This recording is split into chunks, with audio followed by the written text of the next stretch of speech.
You're listening to Ernestly Speaking, the only weekly podcast that covers friends, foes, and anything that goes. And now, for your badass host, Ernest Owens. And we're back with another episode of Ernestly Speaking with your host, Ernest Owens, myself. Well, happy Pride Month. Happy June. Happy Black Music History Month. All of the things. It is now June, the month where summer begins, and we're coming in really hot.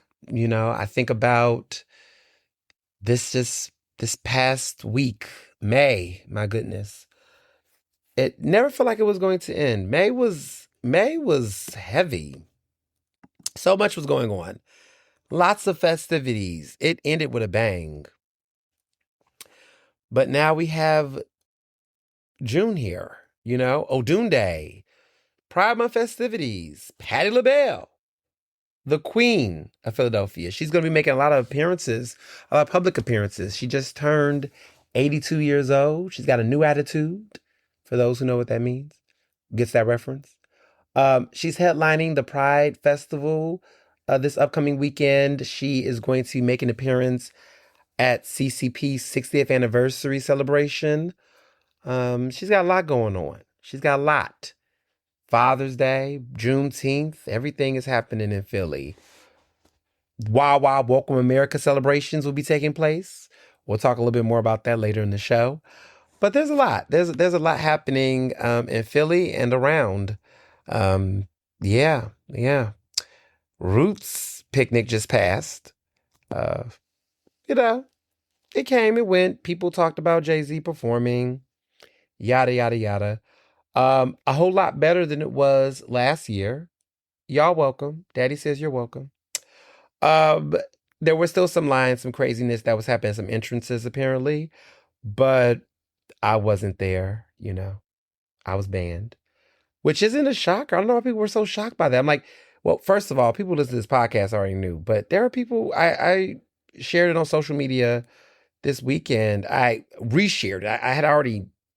I'd already said this before, but I think people were like really surprised that these things happen. I guess. I guess for me, people, I guess, are shocked that folks in powerful, notable institutions retaliate against people for keeping it 100. Yes, people are petty. Yes, people are vengeful. Yes, people do not like to be called out. They did not like that I did my episode, and they did not like that. And let me be very clear. I was not planning to go back because after I had said what I said, you know, on the podcast last year, I thought I made it clear last year I would never come back. I didn't care what improvements they were making. Silver VIP passes are $1,000. Gold VIP passes are $1,500. I would never spend that kind of money or even get anything of that value and have an experience like that. It to me, it's not worth it. And the people that hype it up, I mean, either they haven't gone anywhere nice, like they've never been to a music festival before outside of Ruth Picnic. That must be the case. Like if they've ever been to music festivals outside of Ruth Picnic, they would know that this is not worth it. I think this is a very, I don't know, like I it's not even an elitism thing because I've gone places for far less and have had way better service, hospitality. Like it's this, to me, it's just the cost. I feel like the way that they handle that event, the quality of the event itself does not match the price. And we're in Philadelphia, no shade. Like it's not like it's in Chicago or New York City or in LA on some, you know, Coachella type of energy, Lollapalooza. It's not that. It's the hood Woodstock. It is. It is. It's the Philadelphia Fire Fest. It was. This year, I guess it's better. But from what I was seeing, what I hear from people who are experiencing it for the first time, the same conversation. This year, the conversation was, it was a lot smoother, but that VIP wasn't worth it. It never is. It never has been. But Jay-Z. So some people went and had a good time. Some people felt like it wasn't worth the cost, but still good nonetheless. I just think, I don't know. I don't know what. This is a Philadelphia thing for me. I always tell people that we have to get past the point of desiring Philly good or Philly famous or accepting crumbs when we deserve, pieces. I just think we deserve so much more than what we allow ourselves to accept. But I also have to recognize that I don't have to lower my standards to raise other people's standards.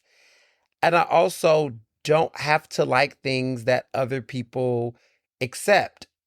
And I think the reality is that for me, that's what I've come to recognize sometimes. Like, I just wrote a whole book on stan culture. I just wrote a whole book about the weird, absurd things that people will do for proximity to power, relevance, access, and clout. Like, that's the je ne sais quoi of stan culture, is that people are incensed and obsessed with people that are powerful because of their infatuation with what that means to feel a sense of validation to them. And events like the Roots Picnic and other big scale events in Philly brings out the worst of folks in our city because it's almost like they've never had a nice thing before. And in many ways, Philadelphia wants that. Like, people want that dopamine rush. People want that euphoria, no matter how corrupt, manipulated, temporary, or a facade it is, they want it. And I get it. Like, human nature, we desire to be desired, right? And I think the question becomes for me is, at what costs, right? At what cost? Uh, at some point, we have to have a level of, self-value. But again, that is all subjective. Some people will go through hell and haywater in the name of what they think will make them feel good. Some people will accept mediocrity as long as it's positive, quote unquote. Uh, but people want that. People want to feel fit in and things of that nature.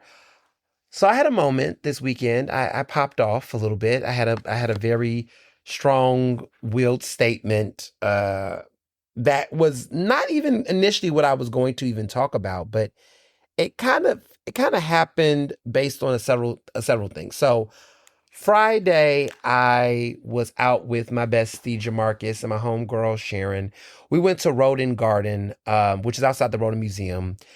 They were opening up their whole like garden party. They have great drink specials, and it was a nice little soiree outside. So we had a good time. We had drinks and we just frolicked. The weather was really nice this weekend. The weather was really nice. It was a good time. So I took some pictures. I was cute, had a nice little fit.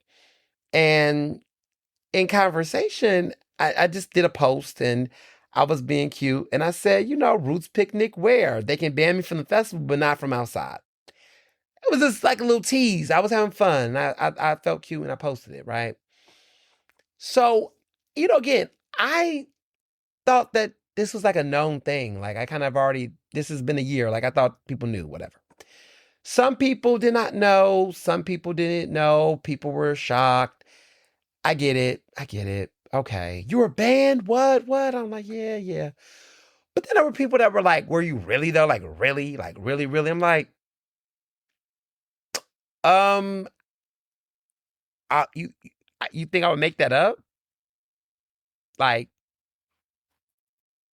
no, they were very clear. Not only were they clear to me, but they were clear to my bestie, one of my lit brothers, who goes as an influencer and had went. They told him specifically, they asked him, even not only did I get the hit, right? They had asked him, they were like, you you going to the you going you know, were you with him? And he said, yeah, he was with me.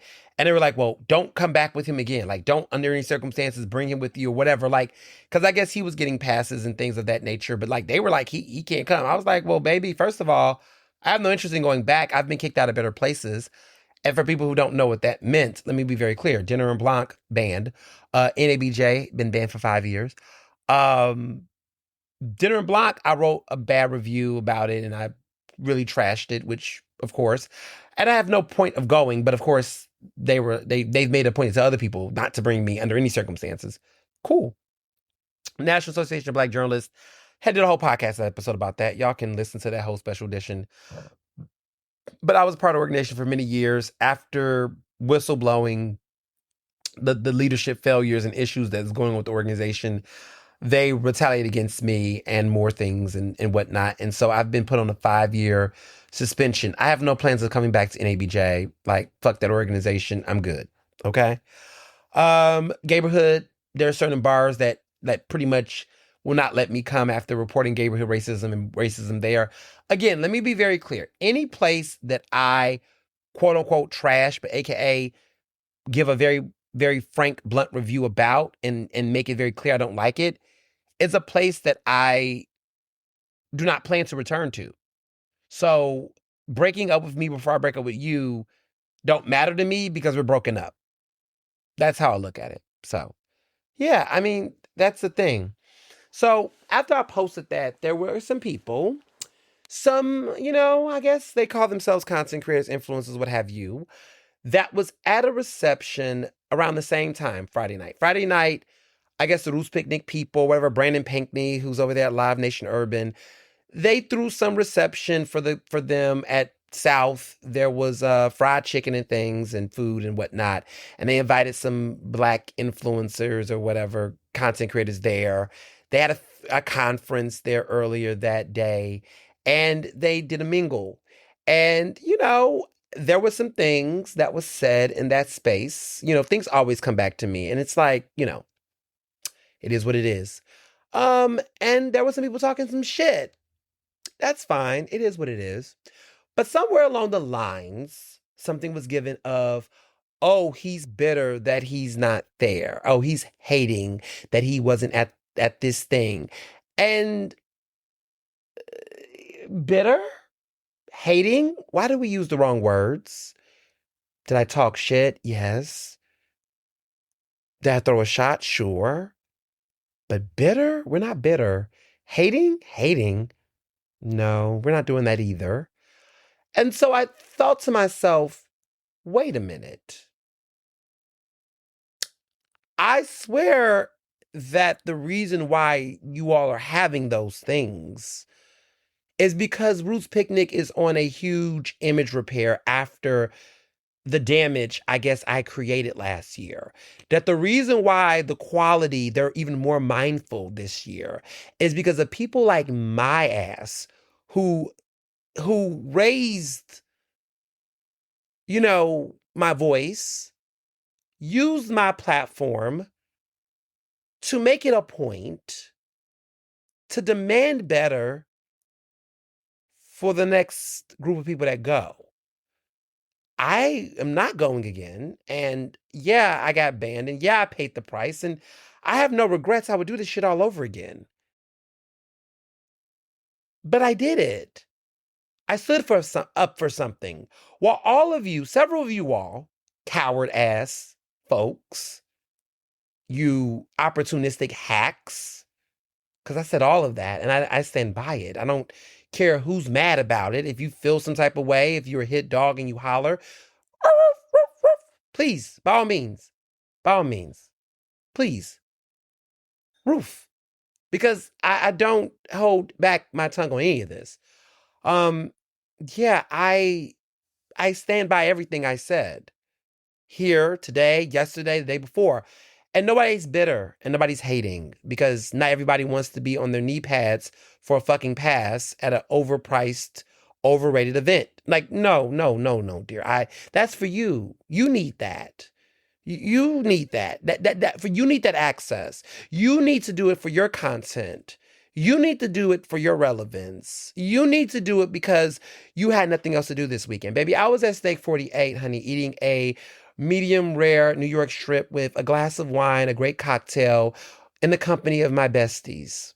Happy birthday, Joe. I was with Joe and my lovely friend, Dr. Parks, and my husband. Let me be very clear. That's what we did. We turned up and then we went upstairs at my lovely place and had a bottle of Vouv and cheers.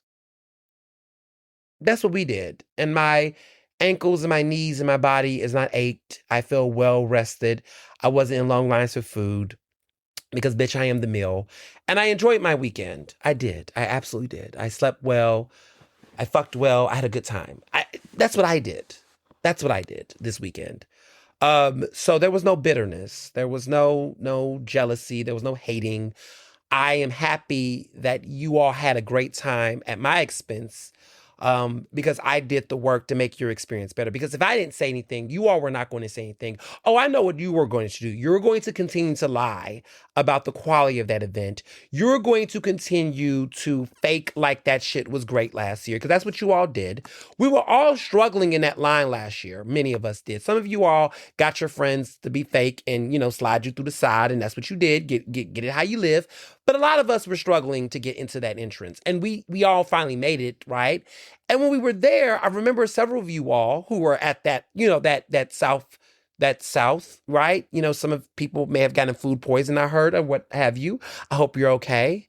Get well. Some of you who had food poisoning, I don't know if it was at South, I don't know where you was at, but we were all out there. And I remember some of you fake ass people saying, oh, yeah, this is terrible. Oh my God, this is a horrible experience. And we kind of trauma bonded over it. Several of you are. I remember us being like, yo, this is shitty, right?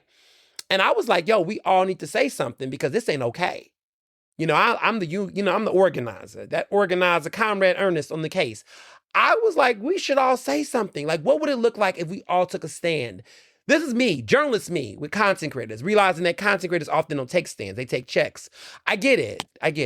I know what it means to be in community with fake ass people. I just was like, we all should use what would it look like if we all took a stand and said something? Well, many people didn't say anything. Either they were silent, they either were lying, faking the funk, or they just half-assed it. And what I mean by half-assed it, said, oh, it was a little crazy yesterday, but today was better. It was not crazy. It was chaotic. It was neglect. It was negligence. It was unprofessional. It was trash. I haven't listened to that episode since the last time I reported it until recently. And I went through the emotions of being like, damn, yo, we really was out there for fucking 5 hours through rain, through sun, through heat. We was going through the motions. And that shit was crazy. And I guess for some people, they can tolerate that and just keep on getting slapped up and showing up. But masochism is a thing nowadays in 2026. Look like a lot of people are into masochism. Like a lot of people wanted Trump again, because I guess the first time a Trump wasn't enough. I guess people are masochists. I'm just not a masochist. You can't keep beating my ass up and treating me like shit and thinking I'm going to like it. I'm not into masochism. But I guess there are people that are into that. I guess the money was good, or they were desperate, or the recession. I don't know what it was, but people went back again. But I hear this time around, Roots Picnic made a point to really put lipstick on a pig. So they really buttered up their influencers. They picked certain people. They definitely threw out freebies. Sponsors were definitely doing what they can to attract people to come. There was a lot of allure. There was a lot of bubbly. They had a conference and gave certain people, speaking gigs and stuff to, they tried to make it more meaningful. And if it was great, you're welcome. Because at the end of the day, because you all stood back and was silent, and because you all faked it, they rewarded fake ass people to do it all over again. They did. And a lot of people who was there this year went again, did the videos, pretending like the shit was cute, and faked the funk. And they got the ticket. They got to go to the concert. At what cost to your actual integrity and credibility did you do it all over again? Congratulations. And I think the reality is that you did that because a real one paid the price. A real one said what needed to be said. Because at the end of the day, the $1 million question was, did I lie, bitch? I did not. I didn't lie. And because I didn't lie, the truth was to power. Because that's what journalists do. And because of that, they had to go back to the drawing board and do this shit all over again and did it right. So on behalf of Ernest Mini Empire, on behalf of Ernestly Speaking, we want to extend a congratulations and you're welcome to all of the fake-ass people who benefited off of that work and then wanted to fix their mouth to talk their shit while putting that food in their body and gave them food poisoning. Talk that shit like I wasn't going to catch it and hear it. You're welcome. You're welcome. You're welcome. Enjoy that fried chicken. Enjoy that food. I hope you had a blast. And I'm serious. Thank you. Thank you. Because I think the reality for me is that even when haters or people that talk shit, right, try to enjoy what they think would be my downfall or my miss or my whatever, I have to then turn around and say, but you're here because of me. You got on there because of me. They did to try to spite me, and in the spite of me, do you understand how many basic ass people in Philadelphia get opportunities in spite of me? Because they don't like me, so they need the second place John. And I'm being too nice to say second place. Some of y'all are the third runner-up of the runner-up. Some of you all get it because they don't want, they say, oh, Ernest is too real. Get him out the room. Who is the fakest ass person we can put on that's going to take the doggy treat? Who is the person that is going to be the lap dog? Because they know they can't have the people's champ. So they have to have the lap dog. And you all think that because you've taken the lapdog seat, that the reason why you got it was because you were talented? Is it that you're talented? Or is it because of the fact that you are submissive? Maybe that's what it is. I've never played the whole position. I never played the pole position. That's not how I play. Some of you all, you get the thing because you know how to follow directions from massa. You know how to take the doggy treats. You know how to be submissive. You know how to wear the knee pads. I don't. I won't. I refuse. And I'm so fucking talented that I don't have to.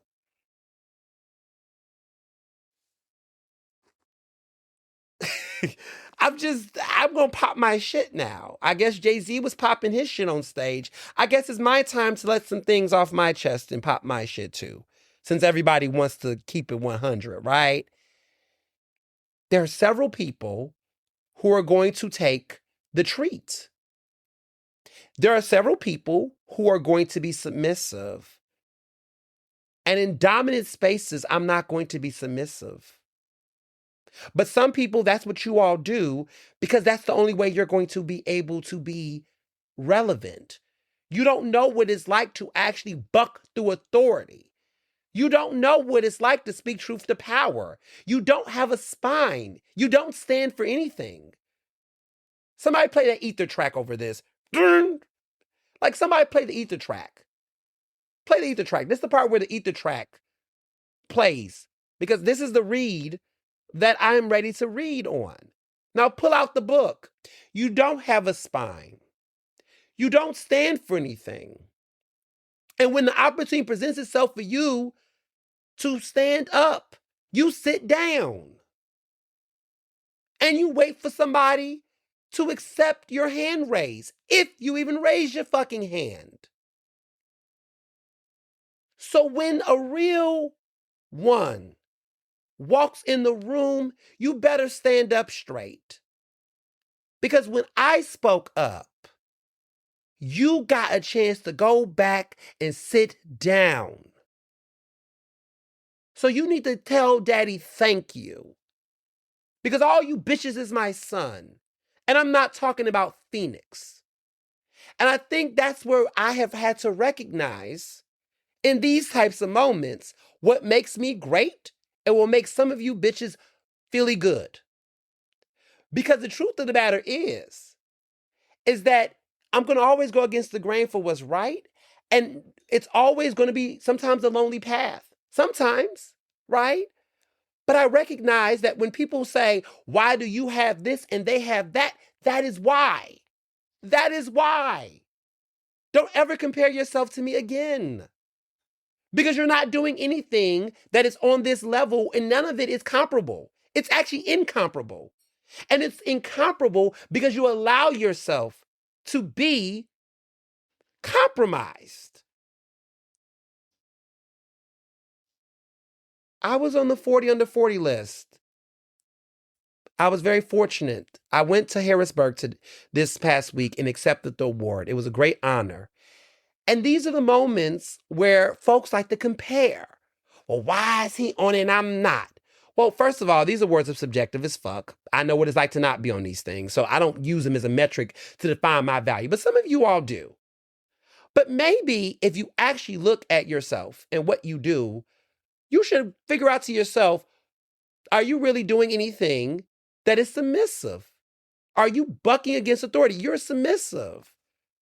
You're not going to do anything extraordinary. You're ordinary. You're doing what everybody else is doing. All your reels look the fucking same. All your content looks the same. You're even saying the same things that everybody is saying. Come with me, this hidden gem. Come with me. Like everybody talks the same. Where's the originality? Everybody did reels. What did I do? Black boxes. You notice that? Like, I don't do anything that is the same of anybody. I'm trying to be different. I lean into difference. Difference is what gives you divinity. If everybody's the same, who wants that? People keep going, why do people listen to him? Because I'm saying something that everybody else is not saying. That's why. And here's the thing. I wish more people said the truth. I wish more people actually unified and fought against the power. Because you know what we would get? We would get liberation. We can't get liberation because too many people are so selfish that they won't fight. But if one person can speak up and make a difference, could you imagine if 2, 3, 4, 5, 6, 7, 8, 9, 10 more people did? Like I said, everybody wants change, but nobody wants to make a difference. I was not made by sheeps. I was not raised by cowards. I was not. I come from a lineage of strong, smart, compassionate, resilient people. And one thing I knew growing up is you ain't gonna be nobody's. Listen, you're not gonna.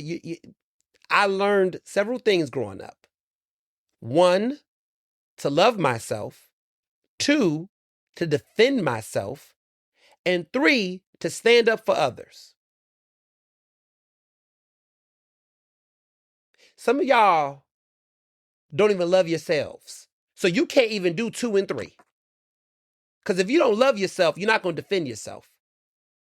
And if you can't love and defend yourself, how are you going to stand up for other people?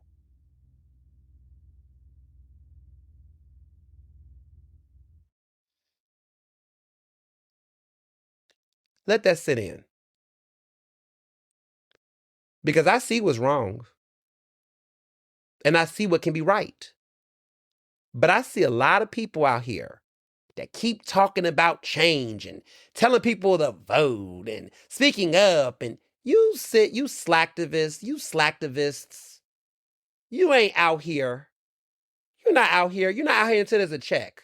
You're not out here until somebody gives you a paid speech. If your activism, in parentheses, is only connected to you getting paid to do said things solely, are you really? Some think tank campaign group got to pay you. Some campaign got to give you some money for you to say some shit.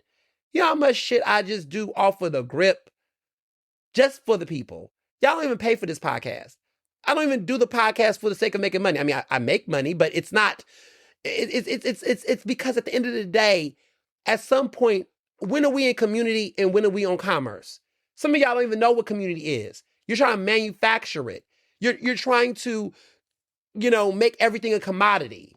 All this shit is commodifying blackness, right? Like, people be like, oh, I'm having a blackity black. These blavity blacks, my God. Like, oh, I'm going to Roots Picnic. I'm having this black ass experience. Most of Black Philadelphia can't even afford to go to the Roots Picnic. Let's talk about it. Like, we're in the second poorest major city in America. The Roots Picnic, the cheapest Roots Picnic ticket is $250. The second cheapest ticket is $500. The next is $1,000 and $1,500. Where is Black Philadelphia at that damn concert? That party, that concert, that festival is made with a lot of out-of-towners, and the Black folks that do go, that you do see, are getting hookups and free passes. They work for government. They got a friend that knows a friend, or they're literally busting their ass, or they're slumlords, or they're rich people and they got money. I mean, either way, right? Or they're influencers that got to sit up there and tap dance for a pass. Look, I know what it is. I know what it is. And we could keep pretending and keep lying and keep faking the funk about it. But there clearly is a class wealth dynamic in Philadelphia that when I see people treat these types of events as if these are reflective. You want to know Black Philadelphia, Juneteenth parades in our communities, right? In West Philly, where I live, on Doom Day. To me, events like that, community-wide functions, that's where Black Philly is at. The people you see on Doom Day, some of them will be at Roots Picnic, the ones who can afford it. But if you really want to know what Black Philadelphia looks like, go out to Malcolm X Park. Okay, go out when Hassan Piker is not there. Go out to a good old block party in North Philly. Go to Odunde Festival. Go to a Juneteenth neighborhood parade. Go out, and that's where Black Philly is at. But a lot of your favorite influencers, they're not going to those things.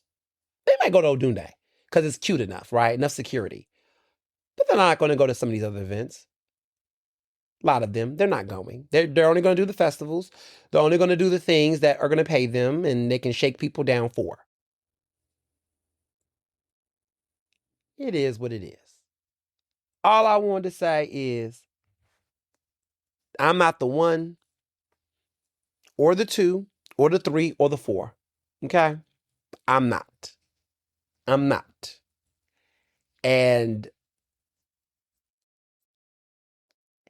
I just think I'm at a part of my life where I've seen enough and I don't have to wait. I don't have to wait to see how things play out before they play out. I don't have to placate to people's feelings, especially people who don't have any respect for me. I don't have to be silent because what is there to lose? I walk by faith, not by sight. I have trust in my abilities and my talents and my connections. I have been doing that my entire career. And what's funny is that throughout my career, I've been told, don't do this, don't say that, don't do this, don't be gay, don't be less straight, let's be more straight, don't do this, don't be public, don't marry a black man. I've heard it all. Don't marry a black man. Don't be public with your marriage. Don't let people know what you do. Don't bring all your friends with you to these things. Mix up your circle. You need to have more white friends. I've been told all kind of shit. Oh, don't get your nails done. Don't wear those flamboyant colors. Why are you wearing mesh? Don't curse on social media. Don't critique the mayor. Watch out criticizing Justin Timberlake. You should work at the Inquirer. If you don't work at the Inquirer, you're not going to be considered a real journalist. You should be more like Alex Holly. No shade, but that's what they said. You intimidate people. You scare people. They're not going to let you in if you keep acting like that. Don't be ridiculous. Everybody wants to leave like this. Oh, yes. All the things. All the things. And many people that told me those things are not even doing it anymore. They're not even in journalism anymore. They're not as relevant anymore. They're not here still doing it.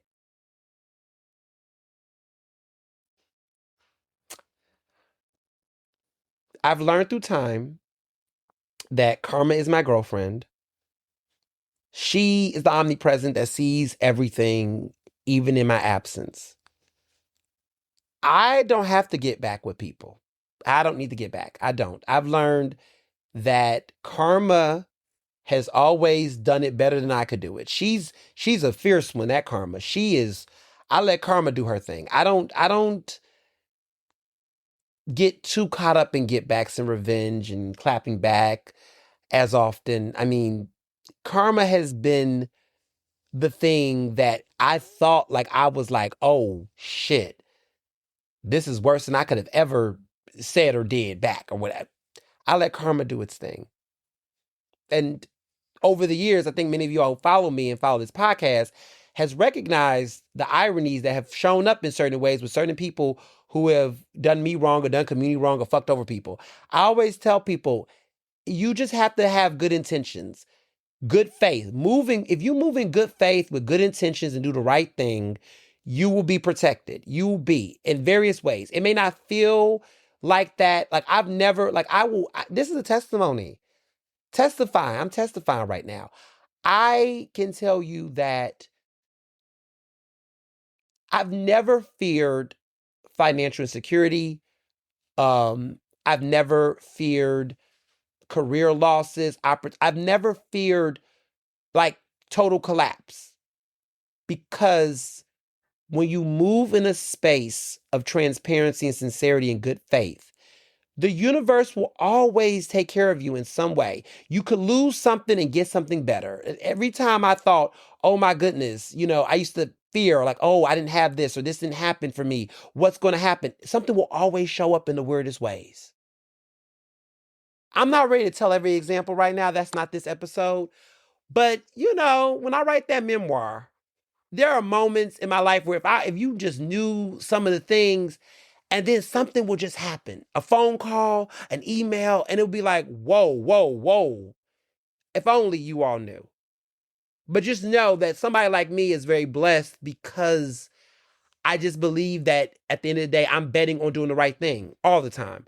Even when it's not popular, even when it's not comfortable, even when it will lead to certain people being upset. Oh, fucking well. Do the right thing. Like Spike Lee said, do the right thing like Spike Lee. Just do the right thing. Do the right thing. Stop. Like, I just think there's a lot of people, even people I know in my own network, that are cowards, y'all. They just be so scared. And they just fear like, oh, if I do this, I'm not okay. Compromise. Be the sellout. But let me say this to you. You might be able to maintain financial security. You may keep your job. You may whatever. But I'm going to tell you something from one real bitch to a fake one. Let me say this. You will always have what you think is job security.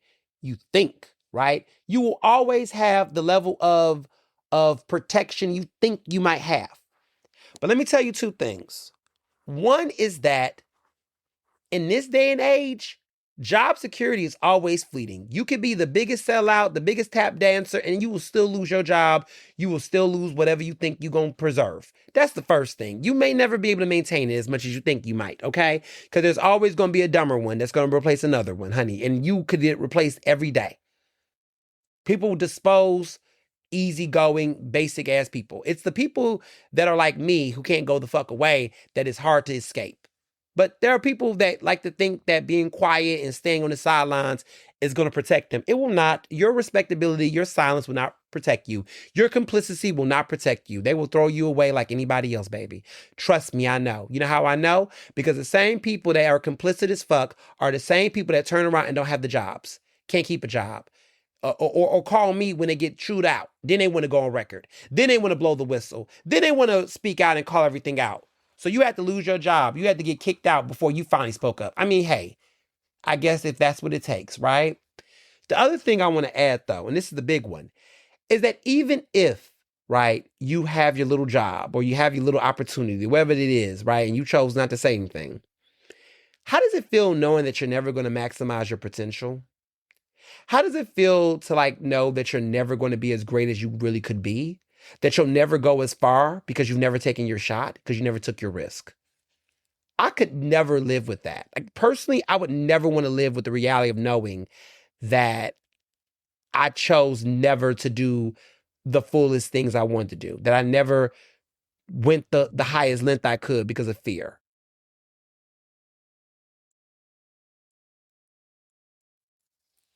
They say comparison is the death of ideas and dreams and creativity.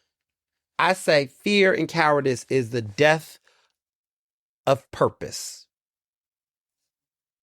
Ooh, y'all getting a lot today. Ooh, I dropped some gems today. I popped off, didn't I? But I'm just saying, like, it's just earnestly speaking shit. I'm just earnestly speaking. I've seen a lot. I've been through a lot. And through all of the twists and turns and fuckeries, there's been so many great things, so many opportunities, so many blessings, so much life that I wouldn't do it any other way. Truly, I wouldn't. I have no regrets. I don't. If I had a regret, I would say, oh, I would do it much sooner. But God damn it, shit, sooner would have been never sooner, because sometimes you got to do some things to do some things. So I would just say, I just push. I just keep going. Keep pushing the envelope. Keep going there. Keep taking it there. That's my advice. But I digress. So, other things that I did this week, I went to see The Outsiders. How timely. The Outsiders musical is at the Ensemble Arts, which is at the Academy of Music. This musical is. It was really good. It's based off of the book, The Outsiders. That's that book by E.T. Eliot, I believe it is called. The book, I remember the book growing up. It's a classic, actually. But it has definitely stood the test of time. But it won several Tonys. It won the Tony for Best Musical. It's also a movie. This is the same Outside. This movie came out in 1983. It had a lot of legends. Francis Ford Coppola directed the film. And it's S.E. Hinton. Why did I say T.C. Eliot or whatever that was? It's another author. S.E. Hinton's novel. This book came out. It's about rival teen gangs, the Greasers and the Sox, in 1960s Tulsa, Oklahoma, focusing on the conflict in the lives of the working class Greasers, particularly Pony Boy Curtis. Pony Boy, who is the lead in this incredible show. It's a great show, very diverse, very fun cast. But the movie, the original movie, the cast was legendary. They had Patrick Swayze, Tom Cruise, Emilio Estevez, Matt Dillon, Rob Lowe. Diane Lane was in this. She played Cherry. That was a legendary movie. But this book and this movie, and now a musical, what a genre. So I really enjoyed the show. It's a really great production. It's right now at Ensemble Arts. Get your tickets if you haven't already. It just won Best Musical 2 years ago at the Tony Awards. So it's a really big deal. And I highly recommend it. I truly do. I'm excited to see, how it plays out. What is it giving in all the ways. But yeah, the Tony Awards is next Sunday. And I'm looking forward to it. I'm looking forward to the Tony Awards. It's going to be fun. This year was a little different. The shows weren't as popping, but I'm looking forward to it. But this won Best Musical 2 years ago. And fun fact, Julie Taymor's niece. Okay, so if you are a Broadway person, Julie Taymor is the director of The Lion King. She was the first woman to win the Tony Award for Best Direction of a Musical. And she has a niece who, her niece is iconic as well. And this is a funny thing about her niece. So her niece is the legendary Danya Taymor, who won the Tony Award for Best Director of a Musical for The Outsiders. So Julie Taymor directed The Lion King, was the first woman to ever receive that award. Her niece, Danya Taymor, won the Tony for Best Direction of a Musical, and she became there became other directors, but she's like the sixth woman to win a director Tony for a musical. So many people won after years later, but this was like 25 years ago. Like 25 years later, like Julie Taymor won like 1998, 1999 Tonys. And like 25 years later, her niece wins the Tony for Best Director of a Musical for The Outsiders. So, and The Outsiders won Best Musical. And The Lion King won Best Musical. So how cool is that? Like, fun fact. I love stuff like that. But yeah, this musical is incredible. You should definitely see it if you can. Worth every penny. I had a good time. Other things that I did this week, the Lit Brothers, well, it was myself. So me and Jamarcus went there. Then we went to the Pyramid Club for cocktails with Sharon. It was a good time. Again, I went to Steak 48 this weekend on Saturday. It was Joe, Dr. Parks's fiance, Joe Hamilton. His birthday. He had his big birthday party. We had it at Steak 48. It was a birthday dinner. They came down from Baltimore, which was fabulous. I'm going back to Baltimore later this month in June. I'm going to Baltimore. I'm excited to go. Going to New York in 2 weeks too. I'm going to New York City. I'm going to Baltimore. June is going to be lit. I got a lot of my weekends, y'all, are getting booked. But it's gonna be a fun time. There's gonna be a lot to do. I was going to say, Steak 48 was great. I haven't been to Steak 48 in a minute too. It's been a minute since I've been to Steak 48, but Steak 48 was great. It's a very standard steakhouse, upscale. There was no misses. There was this scallop caviar dish that we had, this appetizer. It was divine. I had a New York strip, medium rare, delicious, with a great Cabernet. It was a great Cabernet I had with it. This cocktail, I love a good fruity martini in a martini glass. That was a stone fruit, which never gets old. Dessert was we had those deviled eggs with fried shrimp deviled eggs. Divine. And in dessert, the key lime pie with this like key lime caviar, but it was like a lime caviar, like a little gelatin. It wasn't like real caviar, but it was top. That was a great dessert. Oh, it was great. Everything was great. I have no complaints. It was a very great dinner on a Saturday night. Everything was just so good.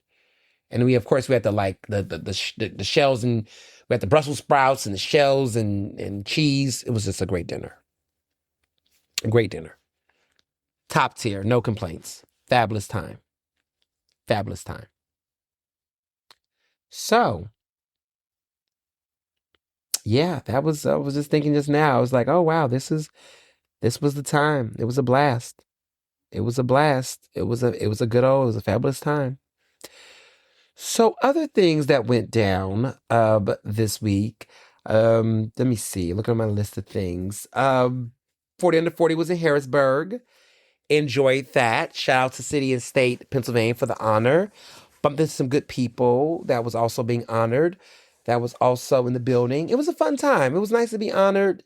Lovely trophy. It's on my mantle, making room on my trophy case. But that was a very, very good time. And also want to shout out, I made a surprise appearance. Some of you all who remember me 10 years ago, I made an appearance on a popular YouTube show. And just out of spontaneity, I just popped up and I was on the Scorpion Show with Kevin and Mikkel. And for so many of y'all who listen to this podcast, you all know that Some of y'all have heard about me through that show, which was in 2016, and I've made frequent appearances over the years. But I just, it was a chill, Sunday. I was at home chilling, vibing, and I saw Kevin put up some stuff about different topics, and I just was casual. I was just like, I'd like to come on, and I crashed it, showed up, was on there 3 hours, and it was just good old times. It was like a nice little kickback. The fans loved it, you all loved it. It was a pleasant surprise. So it was fun. So I was on there with Kevin and Mikkel, icons, YouTubers, like the original YouTubers, the OGs. And it was just fun. It was a good time. We was just talking about the different topics. I was talking about Ruth's picnic, and we were talking about all kind of stuff. It was hot tea. It was some hot tea spilled on that show. I had some fun, but only the kind of fun with them. It was just great. And to see them still doing their thing, it was a great time. It was a very good time. And so many of y'all were like hype messaging me and being like, "Oh my God."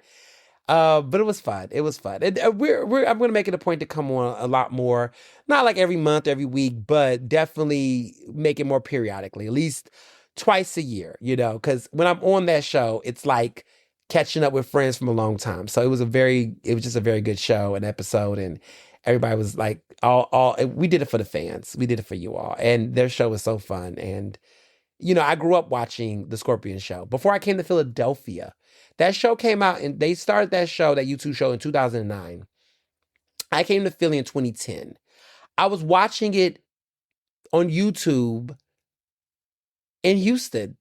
Came to Philly, bumped into Kevin and Mikkel a couple of times at like gay bars and things like that. But 2016, the universe aligned, and they hit me up and was like, "Yo, you're that guy." Like, they would see me in Metro, because I was writing at Metro at the time. They were like, "Can you want to come on and talk about, the Justin Timberlake thing?" And I was like, "Sure, let's do it." And the show blew up. And then I came on, just would make it a periodic thing to come on the show. And then when I would go outside of Philly and just travel, folks would always go, "You and Kevin and Mikkel?" And that's when I knew their reach. Their reach is massive. Like, a lot of people love watching that YouTube show. And they still have a loyal, devout following. But they would always, like, they were the OGs of like YouTube, like channels and YouTubing and things. Like, they have plaques and shit from YouTube, but they were so dope. And yeah, it's just, they don't, they were the original content creators. They were the original influencers before that was a thing. Like, put some respect on us millennials. We paved the way. But it was great to just come on the show and see them doing their big thing. And then lastly, before I get to hot topics, someone very important in my life that is also someone who just means the world to me passed away this past week. I love Philadelphia Community Access Media was like a second home to me. I wouldn't still be in Philadelphia doing media and journalism had it not been for Philly Cam.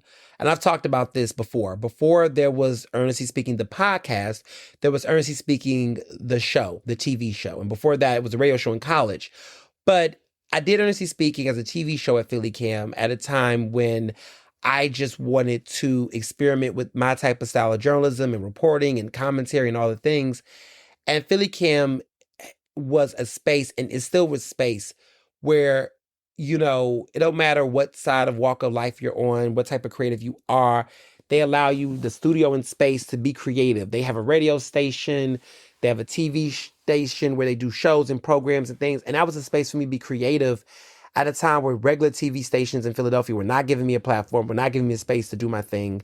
And they allowed me to do my big one. So I always tease people and say, like, they'd be like, "Oh, you should have a TV show." Oh, I had a TV show. I had a TV show for 3 seasons. I believe it was three. I think it was like 3 seasons. I think I did of Ernestly Speaking, and then my career really took off in a certain type of way that I didn't have the time to come back and really do the show regularly. So I would do like specials. That was what I used to do. I used to do like election specials, and they would reach out to me. But there was a woman who was there from day one, who was the executive director. She was the founding executive director. She's like the founder of Philly Cam. Her name is Gretchen Clausing. Last week, she passed away at 62 years old. I was heartbroken. I was very devastated. She had a long time illness that I was aware of. and she took a sabbatical earlier, like last month in May. She finally decided to take a break because she's a hard worker. She was someone who always, I mean, community access media, public access media, that was what she did. She was a genius in knowing that there should be a station. And so for those who don't know what a public access station is, basically public access media, basically a public access station is that when you have TV, right, there should be at least one channel or more, right, where there can be media and content that is not dictated by commercials or corporations. So basically, the public access media channel means that there's a channel in your on your TV station. So if you live in Philadelphia, you maybe as I think it's Verizon Fios or Comcast, it's either channel 69 or 60, it's in the 60s. You should be able, there is a channel called PhillyCam, and it is public access, 24 hours a day, 7 days a week, where you can see media content that talks about a variety of things, and you know that it is not manipulated by any types of commercial means, meaning that corporate ad dollars do not come on this station. It's not dictated by big studio execs from CBS, NBC, ABC, or anybody else, that this is an independent station that only has content that is driven by community and by creatives. So basically, everything that's on those shows are not bought and bothered. They're unbought, they're unbossed, unbothered. They don't run anything on there. It could be political, it could be thoughtful, it could be woke, it could be whatever, but it is content that is uncommercial. So like you see y'all, like my podcast, how frank I am, how outspoken I am. I did that as a TV format that was a 30-minute episodes that would run weekly on PhillyCam. And I would talk about all types of major important things in ways that regular everyday TV would not even touch. That's where Ernestly Speaking was at. And it was a powerful show because I had real people, unscripted, uncensored. I mean, we couldn't say profanity, right? Because FCC and all those things. But it was a real raw show. And PhillyCam has a lot of programming where you can see all types of people talk about real issues, talk about selves, all types of shapes, skin complexions, body sizes. It's a space for people to just be real and authentic, local Philadelphia voices, right? And she advocated for a TV station and channel to be in Philadelphia. We would not have PhillyCam without activists like her and other community members, but people and leaders like Gretchen Clausing. She is an icon. She's a legend. And she is somebody who had a vision that brought us into where we are today. You would not see televised protests from Philadelphia. You would not see conversations about grassroots organizing on a TV station like PhillyCam without Gretchen Clausing. That was a woman who used every ounce of her education, her media literacy, her talent and tenacity to empower everyday Philadelphians to talk about issues that matter to us. And she was able to lobby and advocate and advance the cause. And she's a true leader, a true pioneer. And, rest in power, rest in progress, rest in paradise. You lived a true life, Gretchen. You are missed, you are loved, and you definitely made an impact on my life. And you definitely made an impact on the organizations that I have served. The Philadelphia Association of Black Journalists would have never had a better media partner. Everything we did, they were always supporting us and amplifying us and being there with us. And Gretchen was a great person to work with. I had the pleasure of being and still remain the youngest board chairman of PhillyCam. I served on the PhillyCam board of directors. I was the board chairman in my final term. And working with an executive director like Gretchen was a godsend. We did really great things together. We advocated and made laws change. We created new opportunities to support the community at large. We help influence and shape the programming that would go on that station. And she was truly an awesome person. So, if you don't know who Gretchen Clausing is, Big Gretch, as I like to call her, the original Big Gretch, check out her legacy, read about her, Google her, uh, know what she did. And if you don't live in Philadelphia and you want to have if you want to have a community access channel in your city, study what we did at Philly Cam to make that happen. Read up on what Gretchen Clausing did and what those organizers did, because the fight continues. You know, Verizon, Fios, and Comcast, they do cut their checks and make sure that they fund Philly Cam. But the more we can do, so much more. We can fund so much more. And so these are the type of nonprofits that I like to support, because I know that my money and my time is not going to be in vain. I do a lot of volunteer work at Philly Cam. I do a lot of mentorship there, because that organization, that institution poured into me at my lowest level, Like when I was trying to get B-roll and trying to get footage and trying to get access, Philly Cam provided me the opportunity to be able to do it.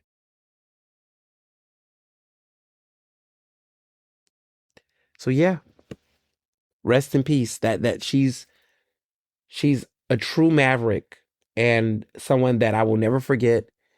And I'm really going to miss her, because we was just talking about the Emerging Media Diversity Convention coming back to Philly to CCP, the Community College Philadelphia, and I was just talking to her about how to come up with a way to get Philly Cam to be back in the mix and what we was going to do for the workstations. And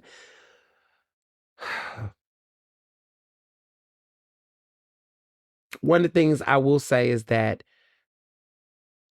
I'm not, somber or feel bad. I can say that as somebody that I gave their roses to in real time. A couple years ago at the PA Josh Professional Awards, I gave her the President's Award of Excellence. As PBJ president, I honored her at the event, and I know she's in a better place. And I also know that she knows that she had some real genuine people that loved her and cared for her and supported her work and honor her. And so I have another angel up there that I can do it in honor of. And so many of us are looking up to you, Gretch, and continue to do this important work. Because it's people like her who really made me see journalism in a way that wasn't so black and white under this whole be objective, but more so of getting to know community. Like Philly Cam put my ass out there. Like we was traveling to different parts of the city, like working with different types of producers and community people on productions and sets. Like it was an invaluable grooming and training to be where I am today.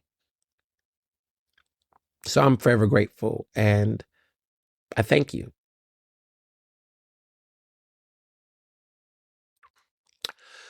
Whew. So we're on to hot topics. Somebody that does not require any honor, somebody that's actually quite dishonorable. But that man in the White House, Mr. Trump, Donald Trump, he is back in the news. He's got to take Trump off of the Kennedy Center. It can no longer be the Trump Kennedy Center anymore. He's got to take his name off. Basically, restore the powers that be back. Of course, this is a blow to his ego, because he was banking on controlling the future of that center.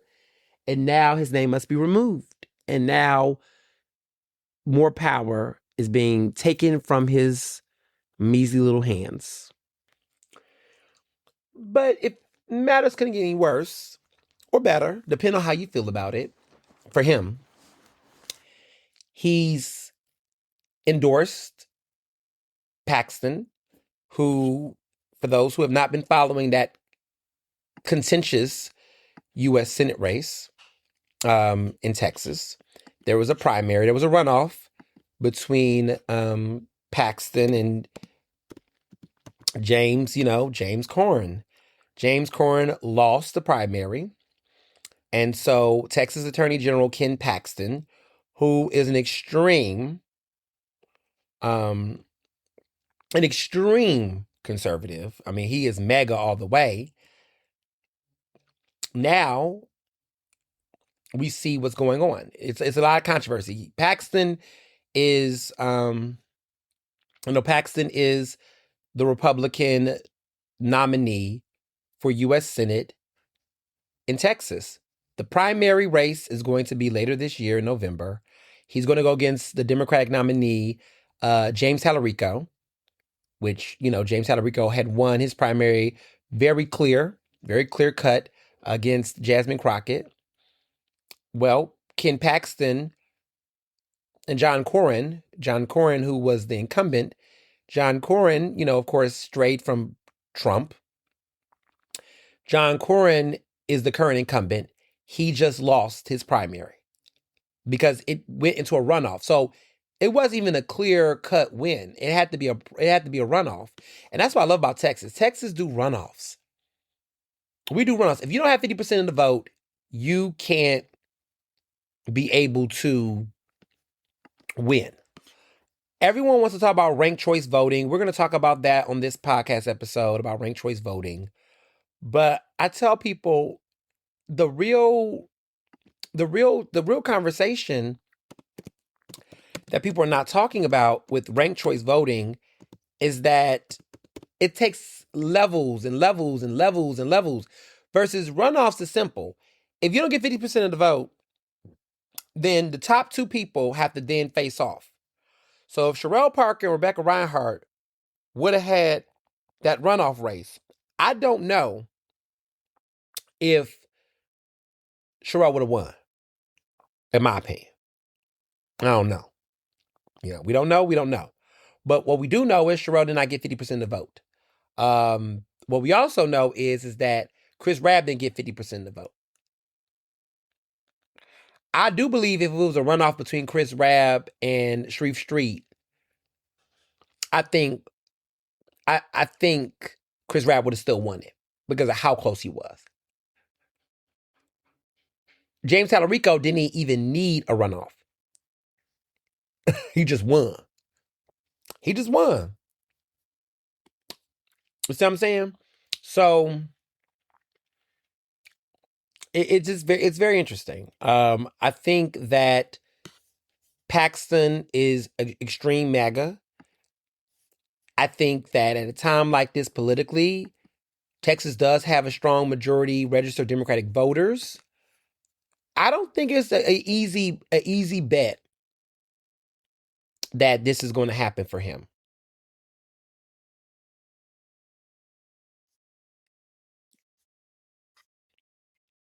So it's going to be very interesting to see how some of this stuff plays off. It's going to be very interesting to see how it plays out. Now, one messy thing that has happened is that Mike Pence said that the GOP lost our way, but Democrats have lost their minds. However, he withholds support for Ken Paxton. He has not endorsed him. Not that anybody needs Mike Pence to endorse him. I mean, I don't know why we care. But he was on Meet the Press, the former vice president. And he basically said that, the GOP lost their way after nominating Ken Paxton, but he said Democrats have lost their mind. So he does not support the fact that Ken Paxton got that endorsement, even though Trump did, right? I mean, Trump supported Ken Paxton, and Ken Paxton got the nomination. But at the same time, it's like you're like, but you say Democrats have lost their mind. So which is which. You know, there was a little bit of drama on social media. Andy Bashir said that Texas is in play after for Democrats after Paxton got the nomination. I agree with Andy Bashir. He is the governor of Kentucky. I do agree he's a Democrat too. I do believe that Texas is in play now. I'm excited, y'all. Like there is a strong chance that my home state could potentially elect a Democrat to the Senate in I don't know how many years. Like in the 21st century, clearly the first century. Never thought we would see this especially now. So there's a strong chance that James Talarico can win this and do the thing. It's gonna be interesting. It's going to be interesting, but I'm excited to see how this plays out. Trump's got some $55 hats. Y'all wanted me to talk about that. I don't have no time. I mean, it's another grift. It's another grift. What can I say? It's another grift. It's another grift. He's found some way to say, if people want to buy it, they buy it. Right now, I'm more interested in this drama going on with the Justice Department, which has opened a criminal investigation into writer E. Jean Carroll. Now, for those who know who E. Jean Carroll is, she was the woman that in 2023 had a jury find Trump liable for sexually abusing her in the 1990s and defaming her. They awarded her $5 million. She had a second lawsuit that in 2024, a second jury awarded her $83.3 million for additional defamation regarding Trump's denials of the allegations. So now the DOJ, under the Trump administration, mind you, there's a question, a perjury question. Their inquiry centers on statements she made under oath denying outside financial assistance, whereas it was later revealed that this billionaire named Reid Hoffman's nonprofit contributed to her legal fees. There's also this judicial stance. There's a federal appeals panel that upheld her $83 million defamation award, previously reviewed Carroll's explanation that she had simply forgotten about the outside funding. Now, the panel found it did not negatively impact her credibility since she was not personally involved in securing the funds. So there was a federal appeals panel that upheld her $83 million defamation award. So what are we talking about? The DOJ recusal. So acting Attorney General Todd Blanche, who previously represented Trump in litigation, had to recuse himself from the DOJ's investigation because currently he is the acting Attorney General. That would be a conflict of interest. So now what, right? So now this original defamation case, these cases remain tied up in these legal appeals. Trump is seeking to have the Supreme Court review both of the judgments. And here we are again. Personally, I just feel like this is cap. I think E. Jean Carroll is fine. I think that, look, Supreme Court, they're shaky now. It's hard to even know where they stand on anything of integrity and merit. It's really hard to know. It really is. It's really hard to know where they're going to stand on this and if they're going to have a backbone. So that's the tough cookie here. But we'll see. We'll see. There's been some other things happening. Democrats. Well, Rep. Christian Manfee has defeated longtime Rep. Al Green in the Texas Democratic runoff. Yes, Christian Manfee is going to win this primary runoff in that redrawn 18th congressional district against Al Green, my frat brother, member Alpha Phi Alpha. I'm talking about Al Green. Christian Manfee, he is from Omega Sci-Fi. He's a Q. Fun fact, me and him went to the same rival. Well, we went to the same school. We went to the same school district. We went to rival schools, though. He went to Hastings. I went to Elsick. He's 38 years old. He's a Democrat. we're not that far in age. So I think I was a freshman when he was a senior. But you know, small world, right? Small world. But we didn't really know each other, so it wasn't like one of those things. It was like, oh, hey, friend. We didn't know each other, so I don't, But look where he's at now, going to Congress. But Al Green was my guy, man. I love Al Green. He's been a congressman for over 20 years in the House. Um, you know, 78 years old. There was a lot about age and experience, a work around a new generation of leadership. He had the seniority. Um, yeah, it was a lot. Um, and there was a lot of beef. Green called him a neophyte, and that's Greek terms, neophyte. Um, while Menifee had suggested that Green experience only matters when it delivers, by hinting that it hasn't always done so, which is like, ouch. Gonna be very interesting. He's gonna most likely win during the, primaries. So it'll be interesting to see. But I guess it's time. Look, I know there needs to be time in the political parties. I know it's time for a change, and it's gonna, it's just sad to watch, y'all. It's just sad to watch. But it's time. It's time. I even think, Madam reclaiming her time. Um, I think it might be time for her to retire too. Congresswoman Maxine Waters is wonderful. She's a lovely woman, but it's time. I think it's time. I think it's time. I think it's time. For a new breath of fresh air in California in that congressional district. But we'll see. So we're gonna talk about Joe Biden's book. I said Jill Stein. Where is Jill Stein? Nowhere to be found. Dr. Joe Biden, First Lady Joe Biden, former First Lady Joe Biden, has a new book, a memoir out called Where the Light Enters: Building a Family, Discovering Myself.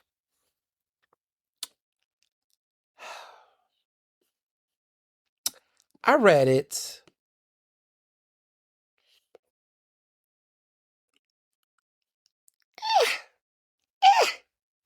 I haven't really been impressed with these books lately. I don't know. Maybe because I've been too busy writing my book and I feel like my book is fire. So no, I'm joking. No, I'm not joking about my book being fire. But no, I just don't know. I'm not really, these books are, I'm like, why? Why? Why? Who asked for this? I guess she said since Obama's wife, aka forever First Lady Michelle Obama, had Becoming, I guess she wanted her Becoming. I don't know. Maybe this book should be called Unbecoming. No, let me stop. Let me stop. It's just so trimmed. It's so toned. This is her second memoir. It just, I don't know. I'm not feeling it. I'm not feeling it. Um, I, I don't like it. I think that it is one of those bitter. Oh, I don't want to say this. I don't like to call women bitter. I'm not going to. Well, fuck it. The book is bitter. Shit. I'm sorry. I can't I'm not going to lie. I don't care what the book is bitter. It's a bitter ass book. And I can't even, I'm sorry. It just is. There's so much, who asked for this and why now? I don't know if the Bidens are on a crusade to say, you know what, now that our guy left, we're going to burn the party down and nothing can happen. There's so much in the book about him and his shit that, I'm sitting here it's just messy. And you know what? It's so clear to me, even from reading Kamala Harris's book, which wasn't a memoir, but what happened, 107 days, that Jill, for whatever reason, got that white woman energy with Kamala Harris, where everything is always like this side eye. Her book talks about Kamala Harris's demand for a quick endorsement by Joe, quote unquote, I want it sooner. she said that she acted like a courtroom prosecutor in her instance, that President Joe Biden immediately endorsed her. Like, it's just nasty work. View from the East Wing. Sure. But she talks about what happened on July 21st, 2024, when Biden was the 46th president. And she said that, she says, "Oh my God, Joe, are you sure?" is what she said in the book. She says that this is what Joe Biden recalls Harris saying before pushing for Biden to endorse her. It was, "Oh my God, Joe, are you sure?" Now, Joe Biden allegedly suggested waiting until the next morning to make an endorsement statement, to which Kamala Harris said and insisted, "I want it sooner." The president said he would call her back when I figured this out. But she pressed, "Could you do it soon? Say in 20 minutes, is what she said allegedly. At that point, apparently, Jill, the first lady, walked out the room. Apparently, she was unable to bear to anymore. She just couldn't take it. She apparently felt some type of way about it.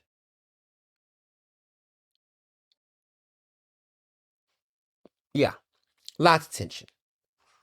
There was a situation where, she was upset with, she's always had bad blood with Harris. And apparently it sounds like Joe Biden is 74, Kamala Harris is 61, and they've had a frosty relationship, as some people have described it. This goes back to 2019 during the Democratic primary debate. This is when, Kamala Harris did the famous, iconic "I was that girl" when she was criticizing Biden over the desegregation and the busing issue to diversify America's public schools. Because Biden did have past opposition to it, okay? And apparently, right after that, the next week, Jill Biden had defended her husband on a conference call, referring to Kamala Harris saying, quote, "With what he cares about, what he fights for, what he's committed to, you get up there and call him a racist without basis, go fuck yourself."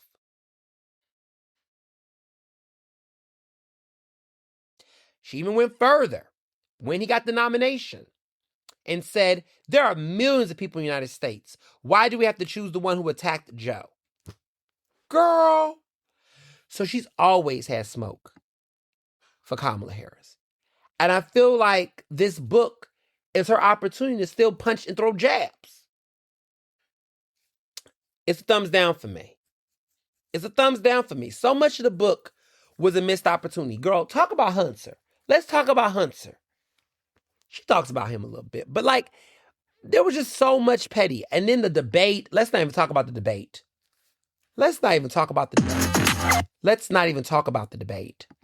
How she talks about the debate. Because the way that Jill Biden talks about the debate, I'm sitting here looking like, did we watch the same thing? There was thoughts of her thinking he was drugged. She understood it wasn't good. It was like, okay. How she talks about it, though,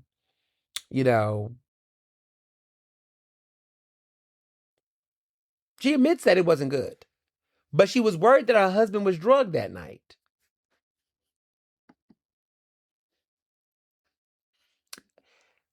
She did wonder, though, and I won't say to her credit, but she did wonder whether acknowledging his poor debate would have been better. Some of that was that she still doesn't know why her husband performed so disastrously that night, which is weird to me because it's like, we all know why he performed bad. He's getting old. I went through 274 pages of this book so you wouldn't have to. It's very short. It's not that deep of a book. I mean, I guess they said it's her second memoir, so I guess it's like the sequel. But, she talked about the prostate cancer diagnosis. She talked about, of course, Hunter Biden's federal trial on gun charges. of course, she talked about her teaching career, juggling those responsibilities of being the first lady. Because she was a professor while she was also the first lady, like simultaneously. She was trying to do that. Um, she did think at one point that she thought he might have had a stroke while debating, which, to be honest with you, isn't a far-fetched type of thought. Like the idea of, him having a stroke. I mean, a stroke is serious, but the thought of him having a stroke while also doing the debate, some people might say, girl, you doing the most. But to be honest, I mean, his facial expressions and things were a little off. So there is that too. But there was just a lot. There was a lot to take in watching watching that debate all over again. But then also, reading it. Like, she got fired from teaching at Northern Virginia Community College. She was a community college professor. She was fired by the school where she first taught English and writing since 2009. She had signed this annual contract, and then a termination letter was signed by the college president that was hand-delivered that weekend. The grant used to pay her salary had dried up, she said.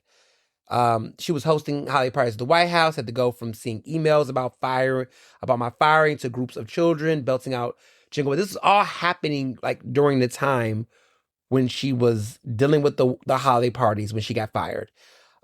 She taught her last class in December 2024, and that wrapped up a 40-year career that she had. And as you can imagine, that was also the same year Biden had lost. Biden already retired, but she lost everything then. She signed the annual contract in July 2023. But then, of course, she wrapped up teaching in December 2024. And that was the same, of course, December 2024. November 2024, it was when Kamala lost. Yeah. Talked a lot about in this book. She talked about the East Wing's destruction. She does not like that East Wing being destroyed. She is heartbroken by her husband's prostate cancer diagnosis, which was deep. She disagreed with her husband's initial refusal to pardon Hunter. That was a big, big confession. She said, quote, in the end, it felt like in working so hard to be impartial, we guaranteed that Hunter would meet the worst possible legal fate. Joe might have gone too far, in my opinion, to show that his family was being treated with complete impartiality. But of course, in his final weeks in office, he did issue the pardons for Hunter, sparing him a possible prison sentence. And of course, for Biden's siblings and their spouses, fearing they might become targets of the Trump administration. So at the end of the day, I think Jill was like, at the end of the day, look, stop trying to prove something to some crazy ass people. Do what you got to do, protect your family. Sit down. So that was wise. But this book overall, I felt like it was just a lot of pettiness. And reading through it, y'all don't have to read this book. You can skip it. This isn't even a juicy read as much as it's just petty. And it's also like you're doing this at the time where your political party is trying to recuperate its edges and get ready for a new presidential cycle. I just think that the strategy here to me is that everybody's trying to pile on Kamala Harris to stop her from running for president. Look, I don't want her to run for president either, but I just feel like the ways in which people are acting right now about it, they're just showing their ass a little bit too much. So for me, it's a chop. It's a chop. It is. It is a chop. I think she can stay where she's at. I don't want to hear anything more about her and her shenanigans in the East Wing. I think we're East Winged out. Thank you very much. The book was just, yeah. Just not. I mean, there's been a lot of books I read. I read Shapiro's memoir. We read that, Gavin Newsom's. I'm just not. I don't know. I'm not like super. Like none of these books are like. They used to just be. I mean, what happened? I mean, you know what it is? I think they're just not writing their books anymore. Like, no shade, but I don't feel like anybody's writing their books anymore. And so when you have ghostwriters or other people writing for you, I think the quality is taking a dip because there's no flowetry. There's nothing, there's no spice. There's no spice. There's no pizzazz. It's just, It's just very, very mediocre. So, there's that. So I watched On the Road. This is that Politico show On the Road that is featuring different guests and people. This time they had Governor Josh Shapiro. And I watched a full hour and I have some thoughts.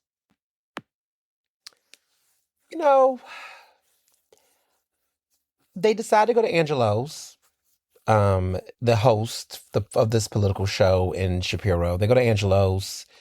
They eat a cheese pizza. The host gets a cheesesteak, which was a smart choice. He doesn't really eat the cheesesteak, but they eat this cheese pizza. Shapiro's in a white shirt.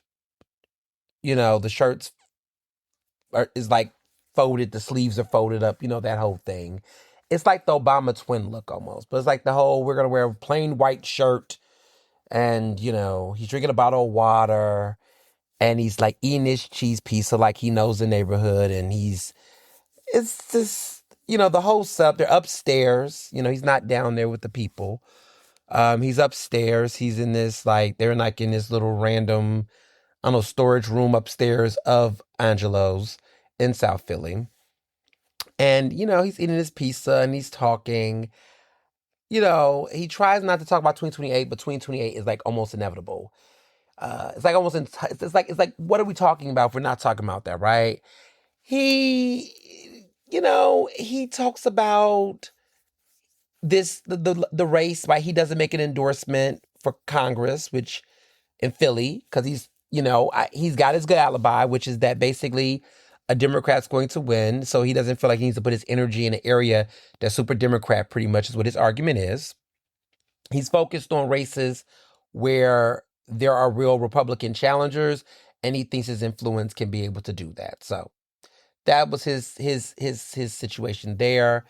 He doesn't like to weigh in on 2028.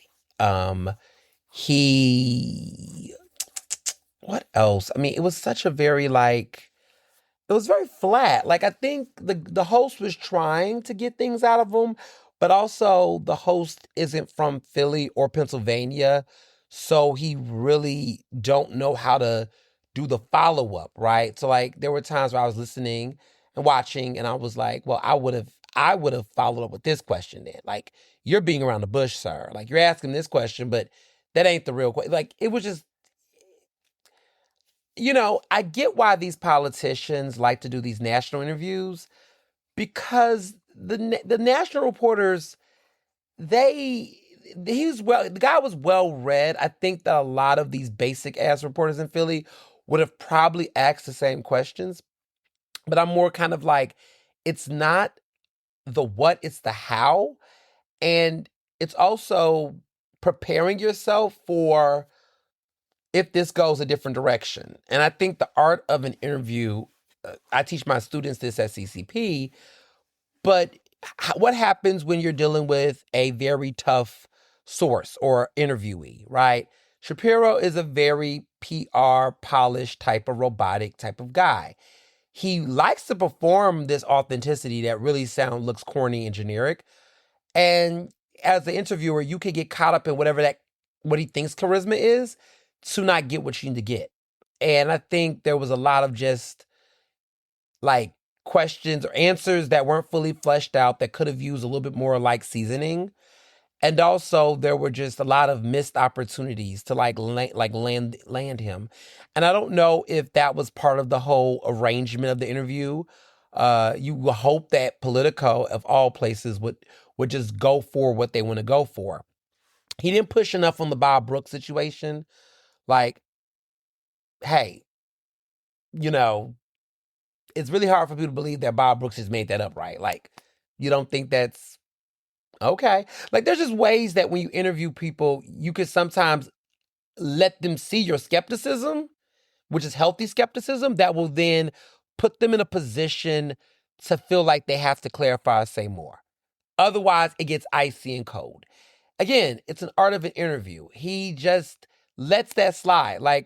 Basically, Bob Brooks is the guy who he endorsed, the one who ran for Congress, won the primary in Lehigh Valley, who got caught on audio saying that Shapiro had pretty much, asked his union not to back the Democrat nominee. That was Aaron, who was trying to go for treasurer. She loses in the general to Stacey Garrity, who is the Republican that's running against Shapiro for governor. His current challenger is the person that beat the Democratic nominee that he discouraged, allegedly, a firefighters union not to endorse. That's such a big damn deal, right? And it's also a question around the questions around his loyalty. So the guy, the host tries to bring that up in the conversation in a way of being like, oh, well, people have concerns about, people I talk to don't either like you or you got haters. And Shapiro shrugs it off by going, well, I haven't had any challengers, which is a strong argument, right? He's like, I haven't had anybody challenge me for this nomination. It's like, if I got haters, ain't nobody ran against me. I've given money to support all these Democrats and raise money, and I'm raising money to give people money. So ain't nobody said nothing when they get my money and my endorse. He plays it like that. And I'm like, a strong argument. This guy doesn't know how to push back and say, yeah, but, And so for me, my counterpunch would have been, or maybe I should save it one day when I actually get a chance to interview the guy. But my counterpunch would be, well, yes, this is true, but we all know that it's tougher to challenge an incumbent that is very powerful and influential nonetheless. That you have relationships with big union groups and labor groups and institutions that are not going to pivot on an incumbent.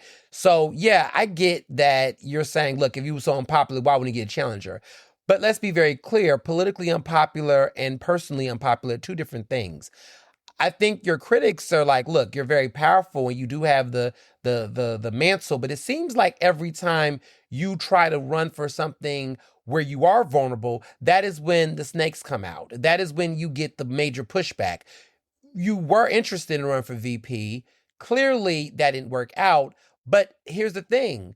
That's when everybody came out, including Aaron, and we saw what you did to Aaron. Like, maybe could you argue that some of your critics do not want to, go against you or publicly speak out against you or challenge you, because those who have spoke out against you and challenged you have got the instant retaliation and the clapback, and it was severe for their political careers. The reason why, let's back up, that you actually, it can be seen as believable that you would sabotage the endorsement of Aaron, McClendon, who ran against Stacey Garrity, is because she came out and spoke out against your Democratic VP sweeps bid, right? That you wanted to go for that.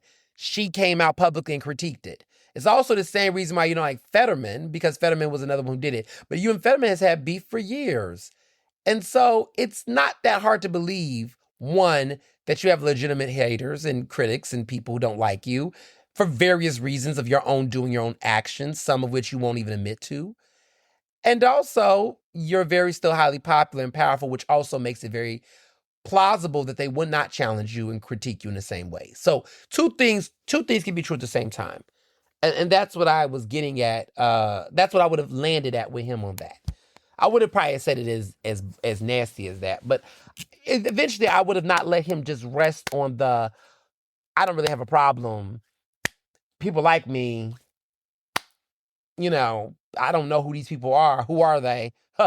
Must not be real people. Like that just to let that slide. I was just like, oh my goodness.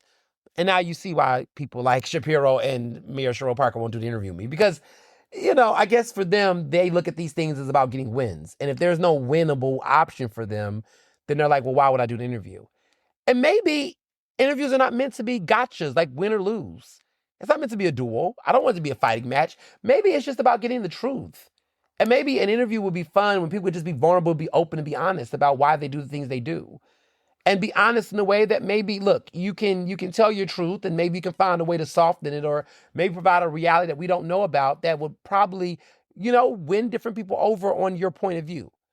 But we can always respect it. We may not agree with it, but we can respect it. And I think that has been missing in the art of interviews nowadays. Interviews are either treated as a versus match, or it's being treated as just a circle jerk where you're just sitting there And it's just a bunch of, I'm trying to be classy with my words here, but it's just very much like, is this an interview or are you just drooling? Like, we miss the art of an interview. And interviews don't have to be combative.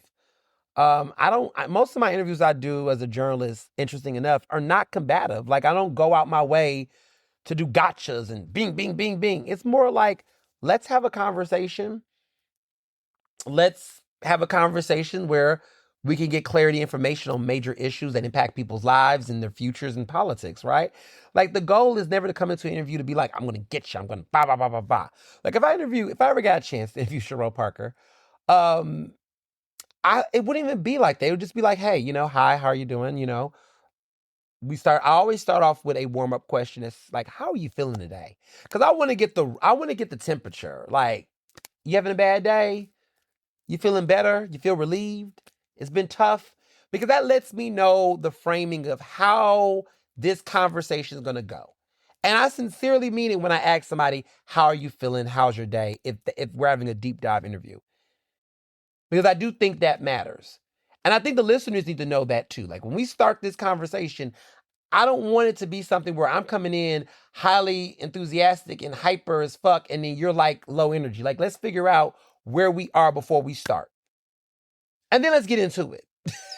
Let's get into it, Let's not keep dragging it. And I don't know why people do this stupid, like, we're going to do 5,000 like warm-up questions before we're going to do one or two, and then we're going to get to it. You know what I'm saying? So normally what I'll do is I'll do the how are you feeling?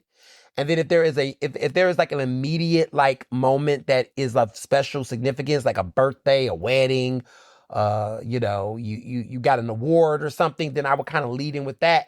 And then I go straight into the meat. Because we ain't got time for all that other stuff. So if you've listened to my special edition episodes where I've done interviews, that is the art of the interview. I mean, that's the art of my interview, of an Ernest interview. Everybody has their own style. Everybody has their own way of doing things. I'm not saying my way is the only way or the best way. I just want people to understand that there's a method to my madness and there is a actual style that I do have. Am I going to tell you all the things now? No, but you could take my course at CCP and I can teach you the art of it. I'm joking. But no, really, it is an art. And some people have it and some people don't. Or some people's styles are very different just based on their gender, their identities. Like, I think sometimes dynamics, like those things do matter too. Like, I think women, when I see women interview specifically men or powerful men, I do think there's a different way that I've noticed that I've studied women who interview politicians compared to men.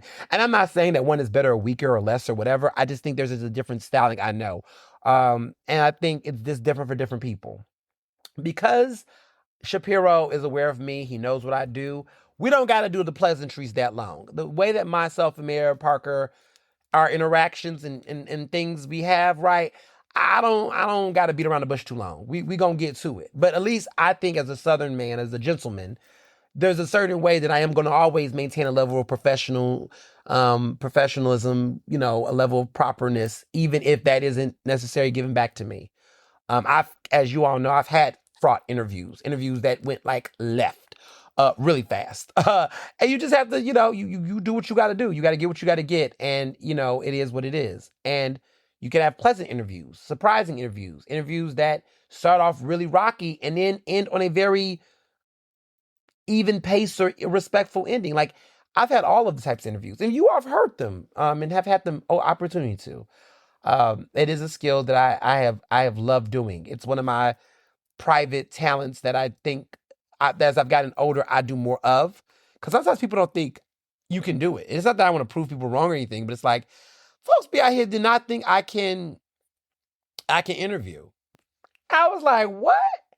But I get it because they saw me. I guess they know the podcast is very much me, talking and weighing in solo oftentimes. And so I think there are some people who assumed that that's all I could do or that's all I can do. And I'm like, no, most of my stories I do when I'm reporting is most of the time I'm doing a lot of interviews to get the information to then quote and do all those things. And so I've made it a point just for my own craft of showcasing my various abilities to make sure that I do include that skill set more visibly when I can, when it makes sense, This show, it is a solo host show most of the time. But sometimes when I have a special guest, it is fun. But if I'm going to give you our interview, it's got to be an interview that means something. I think too often people are just doing a bunch of nonsense interviews. Like there's no reason why the interview needs to happen. Like what are we asking? What do we know? Does it matter? We're just having somebody on. Somebody recently asked me on the Scorpion show, actually, Kevin had asked me, he's like, would you interview Malcolm Kenyatta? And I was like, why? What would I need to interview him for? No shade, no shade. I just, like, what is there to interview him about, like, right now? Like, what is he doing right now that is of relevance and need for me to do it? If it would have been a couple years ago, sure, it would have probably made sense. But I don't know what would be the point of the interview right now. Like, what is it? Is it timely? What is of the essence? Like, I was on the record. I came back this week on Word Radio 96.1 FM, 900 AM, Progressive Black Talk Media. I interviewed Keisha Hudson. And I interviewed her because of the fact that we had a lot to talk about, but, there's a lot going on with the budget, and we're going to talk a lot later about that. But there was a reason. It was immediate. This week, she was making her rounds. There was a lot of buzz around her talking about how the mayor hasn't given her really any new funding for the Public Defenders Association of Philadelphia and her budget. Like, that's a pretty big damn deal. And the budget is up for a vote this upcoming Thursday. We're going to talk about that more in the podcast very soon. But these are big things. So in my mind, yeah, I want to interview Keisha Hudson to figure out what the hell's going on. Like, that's a real interview. Like, but what am I interviewing Malcolm Kenyatta about right now? Like, what is he doing right now? Like, what is he doing in his area? Like, he's been kind of like ghost. I mean, he's the vice chair of DNC. DNC sucks. He's not going to say anything about that. I mean, there's just nothing to say. There's nothing to interview that isn't of the essence compared to some of the other people that I have in the queue that I would rather interview that is doing something and making a difference and doing something timely of the essence right now. So I just sometimes feel like you just don't interview random people. Like if you notice that when I do special edition episodes, if I'm doing a special edition episode and interview somebody, it is hot. It is like Chad Lassiter, Deion Lassiter, like Chad, that guy was Tori Owens, like these are people that was in the moment. It would not make any sense for me to interview Tori Owens right now. Like if Tori Owens was like, I want to talk about Dr. Ernest Stanford, I would have been like, she just lost. Who cares? I don't need that interview. It made sense to do it when I did it, right? And I think sometimes we don't, I don't know, some folks that are, I don't know if the word is journalists. I don't know what to call some of these people, but people that do these interviews, I think the reason why these things don't land is because the question is why? Why should we care? Why should we listen? Why is this important? And if you don't have an explanation for why it's important, why people should care, why should it matter, it's not going to land. So, just some food for thought on that. Especially, the other thing I would say about something that Krasner, something that Shapiro said that kind of I wrestled with a little bit with his response. And this makes me think about something else that I want to circle back to, is that he was saying that the voters that he engages with, they don't consider themselves like progressives or centrists or moderates. They're just people and whatnot. And I do want to say, I do agree with that. I think most voters and most people are not identifying themselves as those type of identities. However, the interesting thing that I noticed that he tiptoed around was how he describes himself. He acts like he wants to steer away from those types of labels. He wants to act like he himself does not subscribe to this whole moderate, progressive, centrist kind of conversation. Shapiro, stop lying. You definitely are a moderate, and you definitely lean into that, and that is who you are. It's okay. I mean, there's no shame. Be who you are. Do what you got to do. But I understand that voters don't identify with these politics per se. But a candidate and a politician definitely do. And any politician or candidate that tells you they don't, they are a lie. And I think the reason why he feels like he has to say that is because if he do define himself in that type of way, he feels like voters will alienate away from him. Because the critique that people say about progressive candidates is that, the moment they say progressives, they get defined a certain way, and then people don't want to vote for them and whatever. I get it. But at the end of the damn day, you don't got to tell that lie. Like, you know how you identify. Because if I was to start asking questions, right, if I had a litmus test, and it is what it is. Litmus tests do exist. I don't like them, but they do exist, right? You start asking this man where he stands on certain things, and it's going to let you know very quickly what he is and what he isn't very, very fast. And the thing about Shapiro, you can play that dance as much as you want right now, but when you get that national stage, When you get on that national stage again and try to run for president in 2028, you're going to need to be ready for that. Because that answer, I was like, corny. Right on the voters, wrong on your positioning. It's going to come up. And I think if he wants to play like he's this guy, sure. I think that a question I would have been interested in asking, but I guess I have to say for my interview if I ever get one, is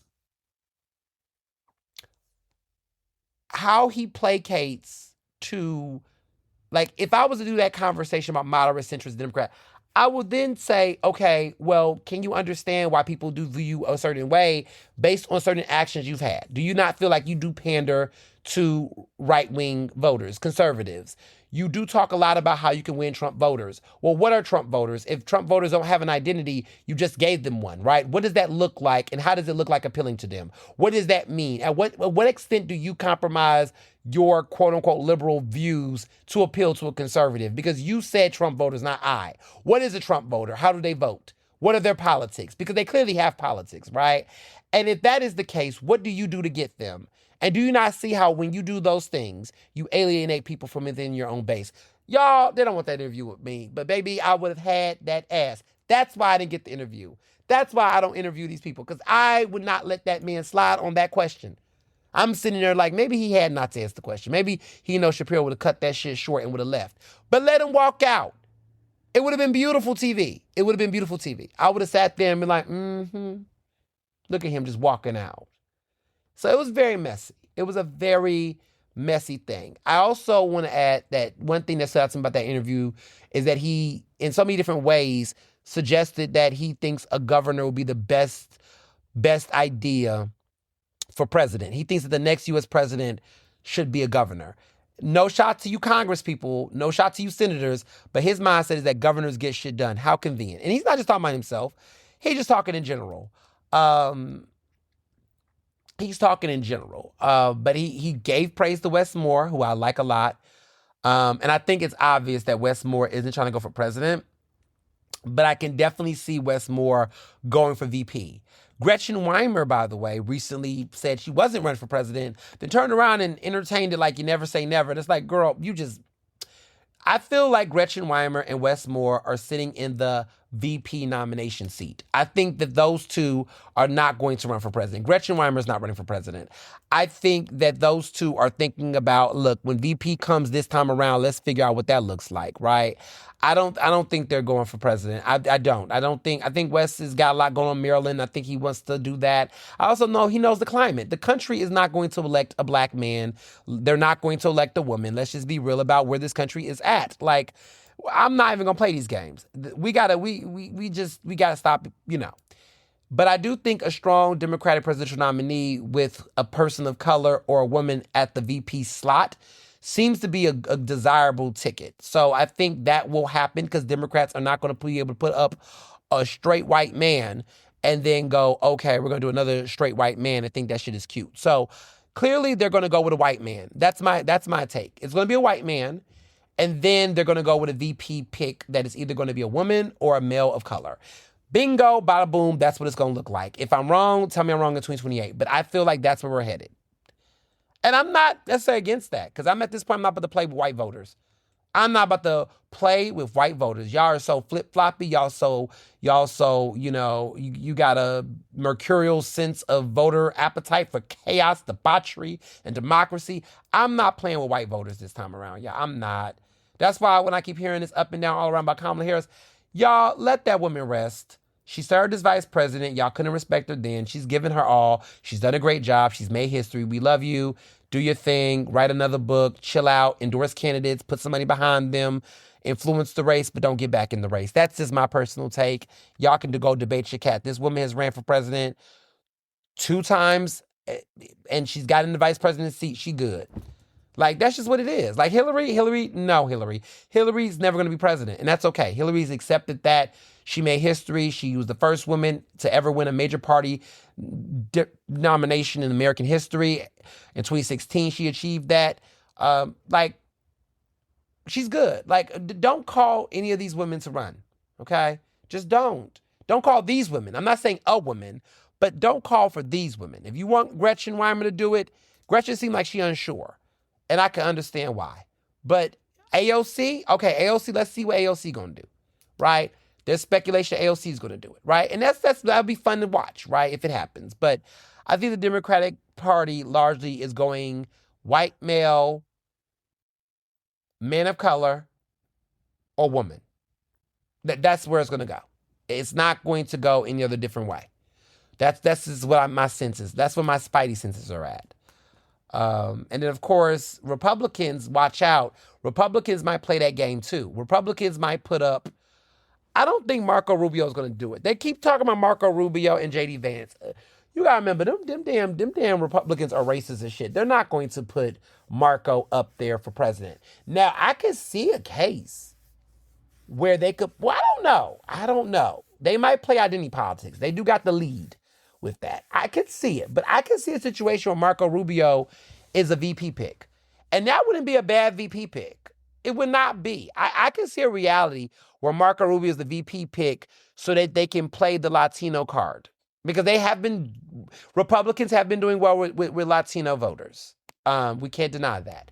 So I can see a case where they could easily put a white man up, because they're not going to put a woman up.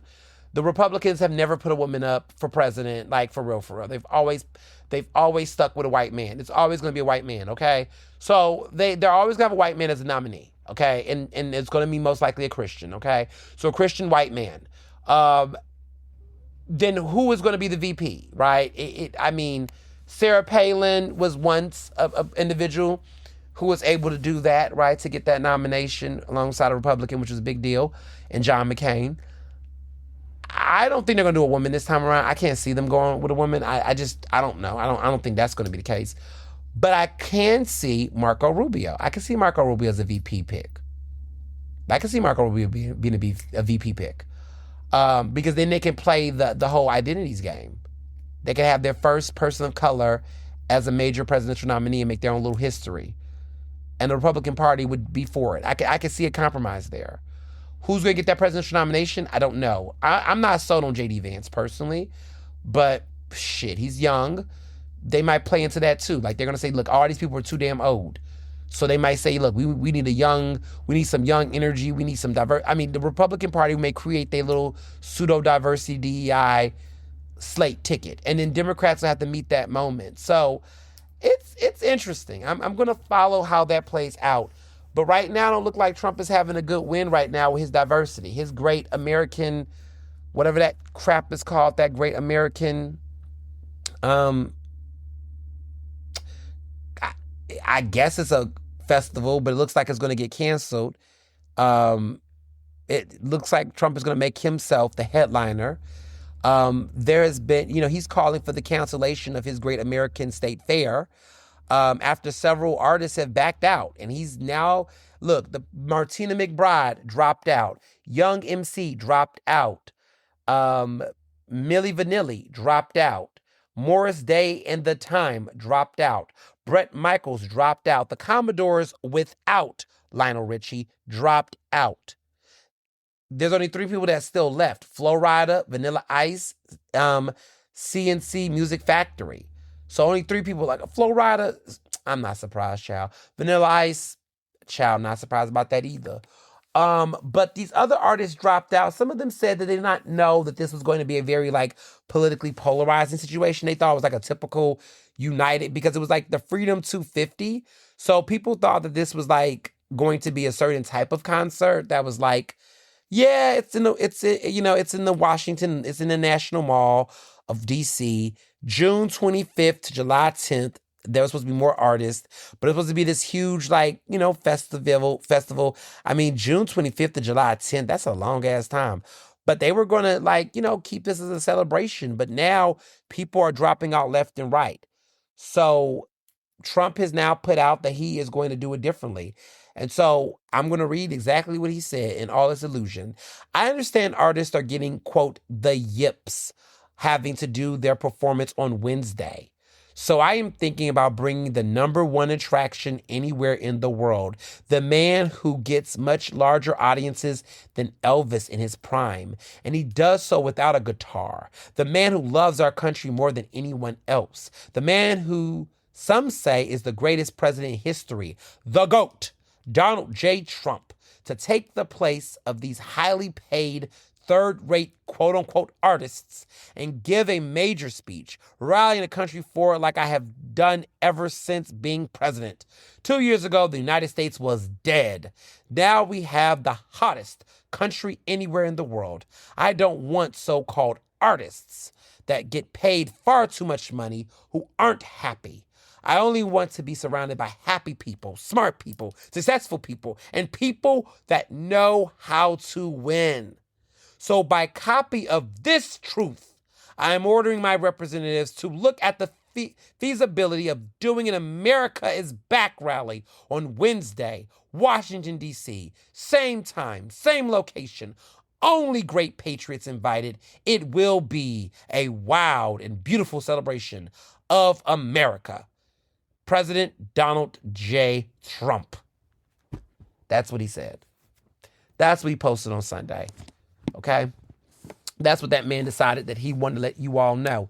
He said, fuck all of y'all broke third-rate ass performers. I am the top. I'm going to be the headliner. Fuck it. I am the main attraction. I'm going to do it.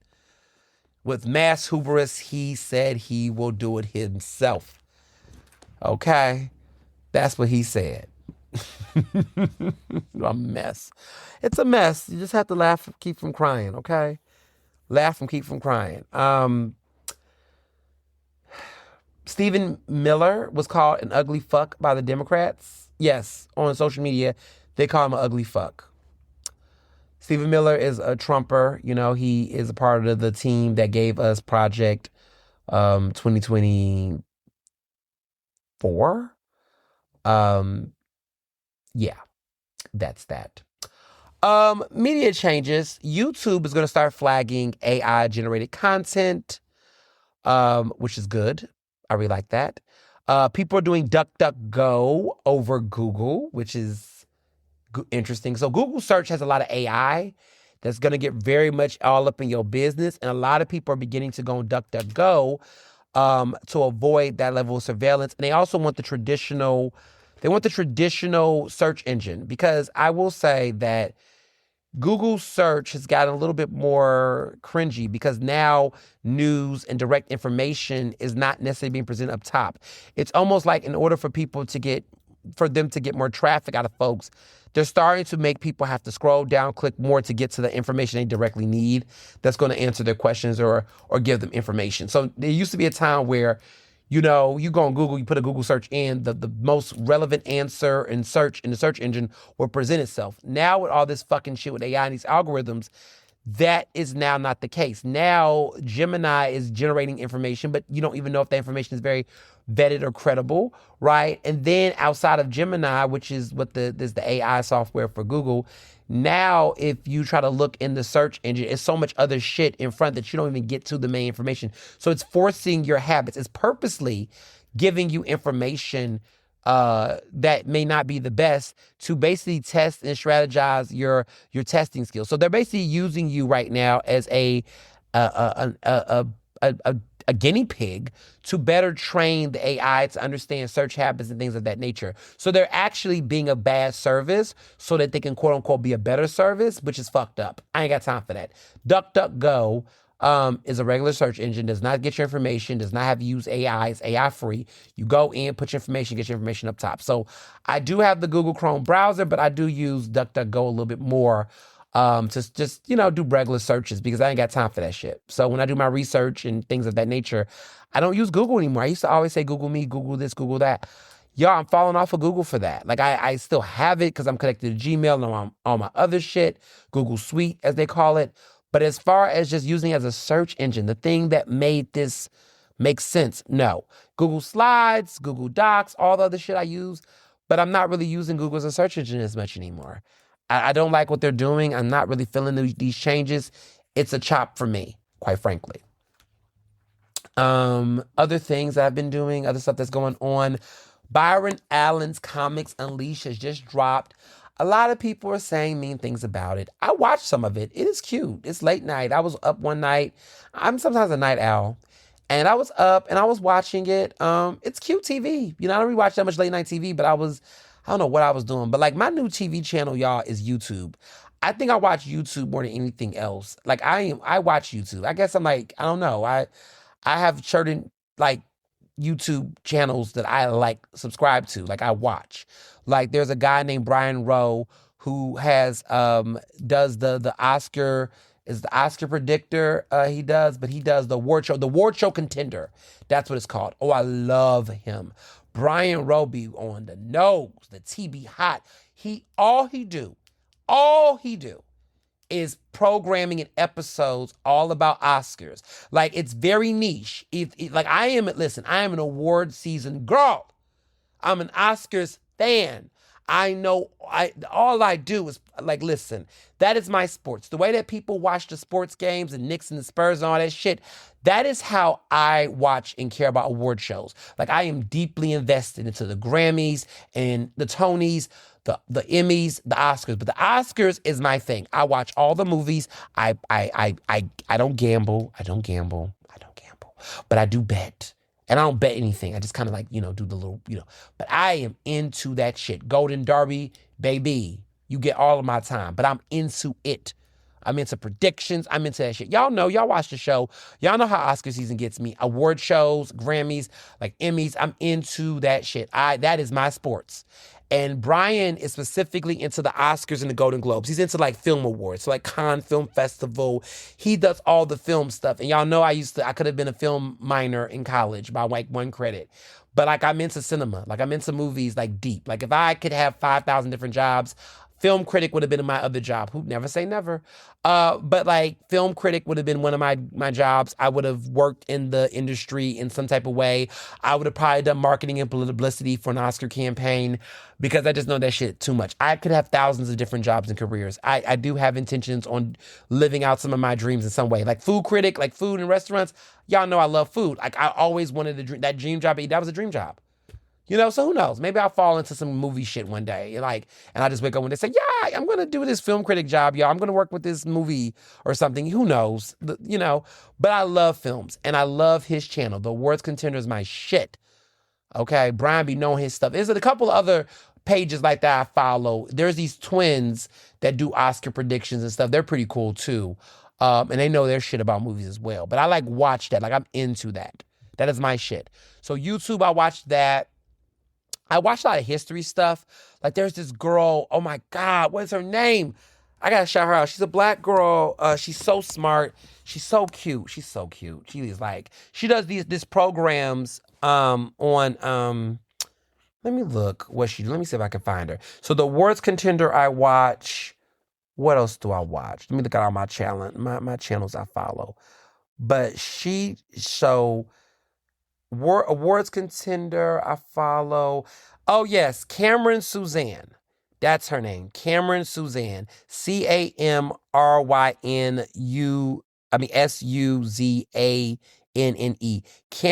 Suzanne. She is the bomb.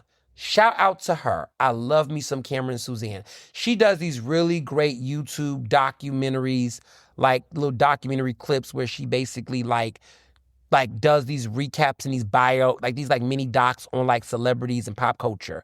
But she does it with the music industry and she's so thoughtful, so witty, got a lot of personality. Like her shit I could watch her shit. She is good. She just did a one called The Delusion. She's talking about Chris Brown, but she has like series about R&B artists and stuff. She is good. I watch her shit all the time. Other people that I follow, of course, The Scorpion Show. I watch them from time to time. Love and Hip Hop. I love me some Love and Hip Hop. I watch all the compilation videos. I enjoy them. Who else do I like? What's my girl? She's so messy. She is so messy. What is her name? Doom, doom, doom, doom. She got the popcorn and she shouted me out on some of her episodes. But she has a messy show. It's like she always puts the voice on like somebody's grandma. And she RRG. That's a messy ass. She does it's like the gossip. It's like very funny, easy, lowbrow. It's not meant to be. I mean, she's got the facts, she's got the receipts, but it's very like entertaining. But she does these big psychological analysis on like folks that are in the industry and the silliness and the drama. It's very lowbrow, but it's very fun. It's very, it gets me up. And then, I also watch Miss Mojo. That's a very professional. They do these like rankings of like top best worst Broadway. Like they do all these like rankings of different types of moments in pop culture. And it's just a way to just be educated about what's going on. So I enjoy her. I enjoy Miss Mojo, that show. And then I also like Mickey Joe Theater. Oh yes, Mickey Joe Theater. Shout out to him. He's a big Broadway. He's British, but he comes down to Broadway and he reviews like a lot of theater plays and he follows the Tonys and he gets all up into all the Broadway tea. And he know his shit. He knows his shit very well. Mickey Joe Theater. I enjoy him too. Those are like my major players. I watch other things from time to time, but those are my main players. Like I will watch their stuff on a weekly basis. Like that's what so everybody's always asking me, do I watch TV? I don't, because I watch YouTube. Like I watch YouTube. My go-tos every week is Love and Hip Hop compilations, which I watch on the regular. The Awards Contender, okay. My girl, Cameron, Cameron Suzanne, gotta watch her. I will definitely watch whatever the Scorpion Show got going on. Definitely gonna watch Mickey Joe Theater. Those are like my programs I watch personally. So, I love me some YouTube. I'm happy that YouTube is flagging this AI content shit because I'm so tired of these corny ass AI videos that are just bad. So happy about that.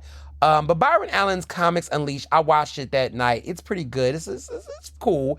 People were talking about the ratings and things, but he said it. He's like, it's not his job. He's not trying to compete against what the late night shows are. It's a very, because let's be very clear. Stephen Colbert's production was expensive. I mean, we know Trump had a role in some of the reason why he got cut, but Stephen Colbert's production is very expensive. Comics Unleashed, like Byron Allen has a way to make use of a budget in a way that he knows how to deliver the goods without the costs. So, it's cost efficient, and he's a great guy. Also, speaking of which is not a good show, The Breakfast Club is streaming on Netflix. They're still trying to make fetch happen over there with The Breakfast Club. First of all, who's watching it on Netflix? Who's watching that shit on Netflix? Like, they're streaming on Netflix now? Like, that's a thing? I guess. Like, I don't know. People are like, people watch on Netflix? I didn't even know that was a thing. But apparently that's the tea. They're going to start streaming live every weekday on Netflix. So now there's going to be official stream live on Netflix. So Netflix is pushing further into this live program with The Breakfast Club. They're going to do their first daily show, live show with The Breakfast Club. So now they're going to try to they think people are going to go Netflix and watch it. I don't think they understand. The YouTube era of The Breakfast Club, again, it's always been one of the worst shows. I don't like The Breakfast Club, as you all know, but like they're trying so hard to make this thing fetch, and I think it's a bygone era. People still try to make those interviews a moment, but it's faded, y'all. Like I don't know. It will never be where it was, and neither should it be. I mean, it's always been highly problematic, but I just feel like it's just played out. Like everybody's gotten fat, making their money, fat off their money. It's just time to go bye-bye. I don't know. The Netflix thing, I just feel like that's forced. I just feel like this is just the inevitable is coming. You heard it here first. I just think it's only going to be a matter of time. I mean, the 2028, this will fade away by the 2020 election, in my opinion. Just saying. So on to local politics. The hotel tax.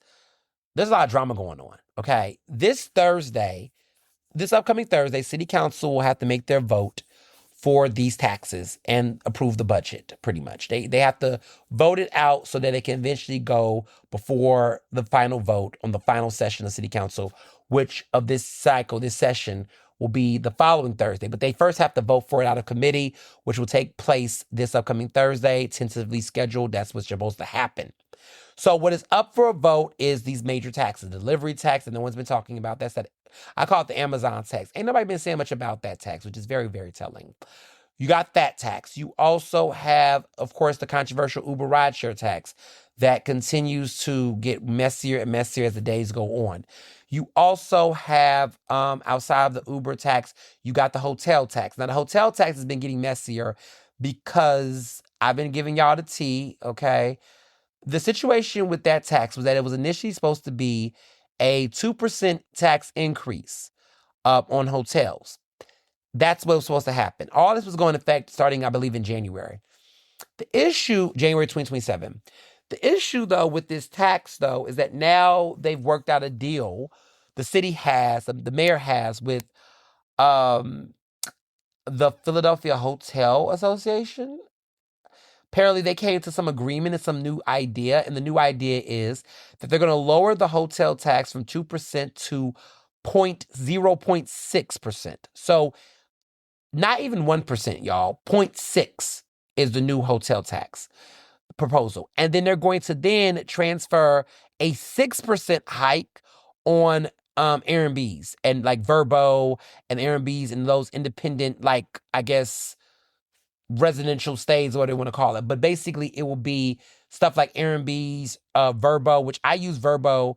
I used Verbo to go to Martha's Vineyard in the past, and before I got my little summer house. But Verbo is another one that people like, but also Airbnb. So both of those are two separate companies, but they kind of like, you know how like Airbnb, like because they've done the mainstream version, like for example, Pop-Tarts, where it's like Pop-Tarts is copyright, but we all know what a Pop-Tart is. It's that whatever is that icy strudel thing that you can put in a toaster.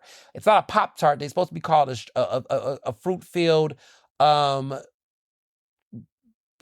toaster strudel is the non-copyright name, but that thing is a Pop-Tart, right?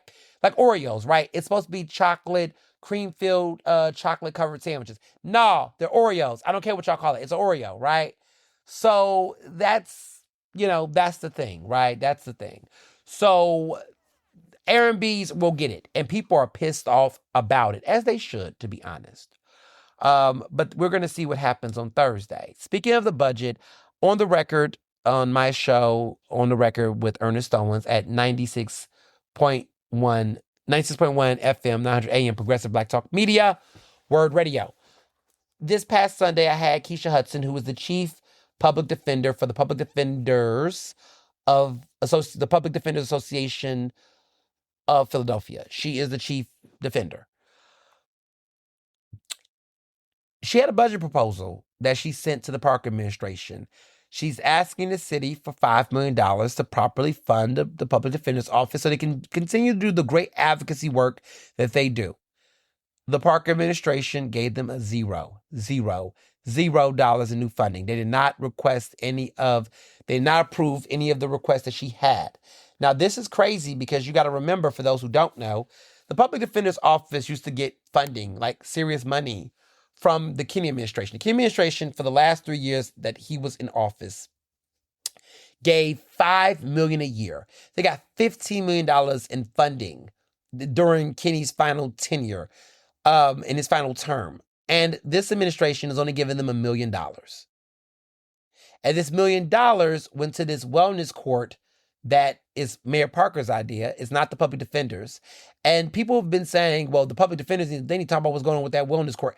That is not them. They're the ones who participate in it, but they have nothing to do with the design, the execution, or the orchestration of what goes down and how that was designed. Some people have argued it was a flawed design. Basically, what it is that if somebody in Kensington, authorities will pick up, somebody that might be using, opioids and might be showing a case of addiction, acts of it, right? They're going to pick these people up and they're going to give them two choices. They're either going to do a summary trial or some type of trial that they will have to partake in, or they can go into treatment immediately. And the treatment will be at Riverside Wellness, which is the people who got the contract as the Black Doctors COVID Consortium. That's Dr. Ella Stanford. She has a contract in helping facilitate at that Riverside Wellness facility. You see, follow the money. This is money that they got, millions of dollars, in a city contract that was given to them by the city of Philadelphia. Stay woke, y'all. Y'all see what's going on here? So this is all Mayor Parker administration's solution to how they want to address the opioid epidemic.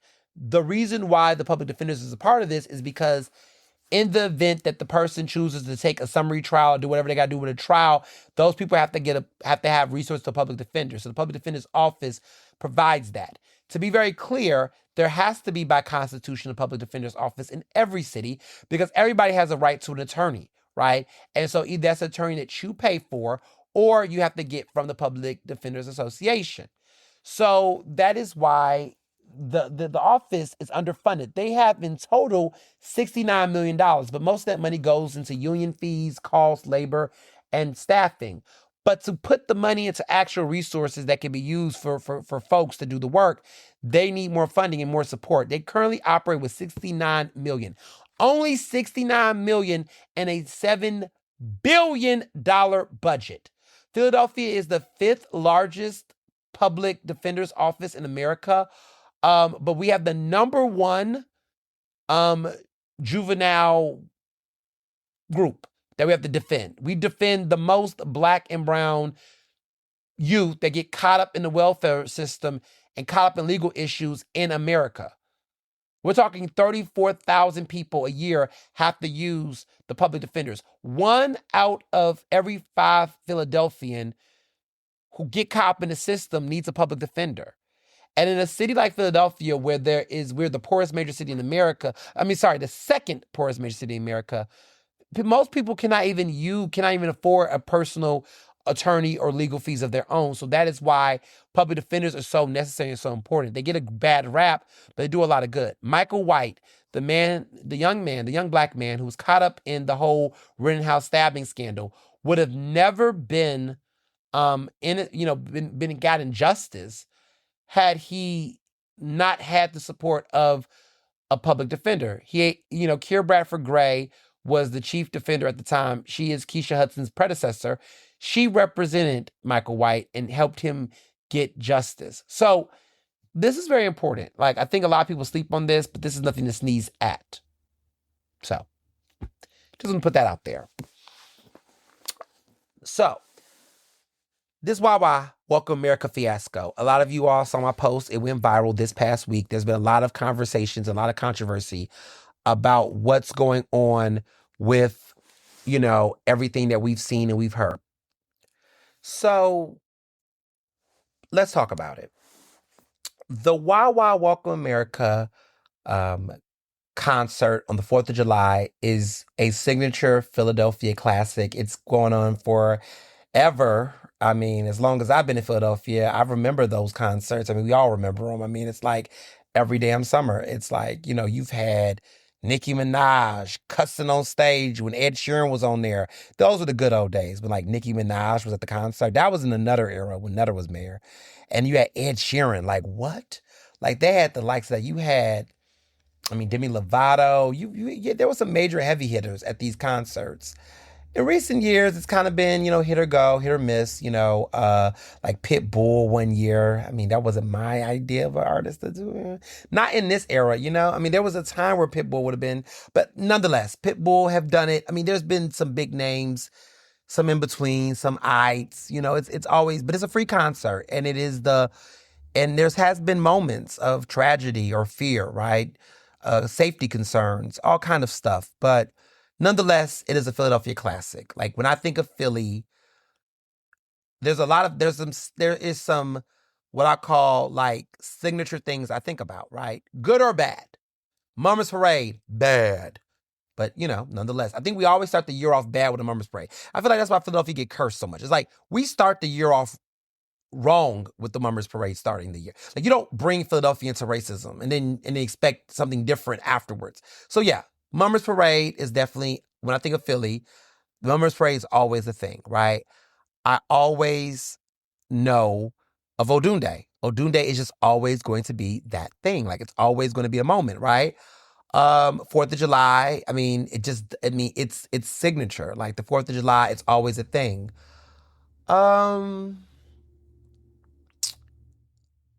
Other signature Philly things that just really, like, I'm thinking of somebody who has lived in other places. I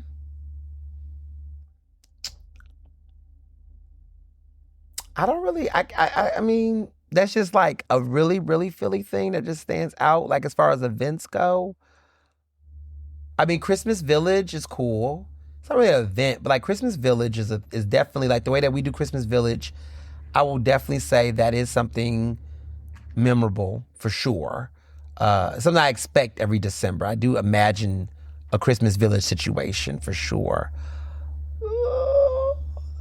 I think throughout the year, I mean, Black Star Film Festival in the summer, it's like a little bit more low key, but Black Star Film Festival is definitely something that like Roots Picnic, for better or for worse. Made in America used to be a thing, but Roots Picnic is one of those things, right? We just, it's so far. It used to be Made in America for 5 seconds, but really Roots Picnic has definitely become the Philly event, the Black Philly event. It's really our Black Music Month event. Oh, the Dale summer parties, all those Dale summer concerts in the summer and the Dale in July. I mean, who can forget that? Yeah, those are like the big things. I don't really have anything else that just comes straight to me that's like, oh, this is so Philly. Like a signature Philly thing. Like when I think of the calendar, when I go through my head of like the Philly calendar, Mummers Parade, January, hot ass mess. February, nothing really Philly like that really matters to me happens in February.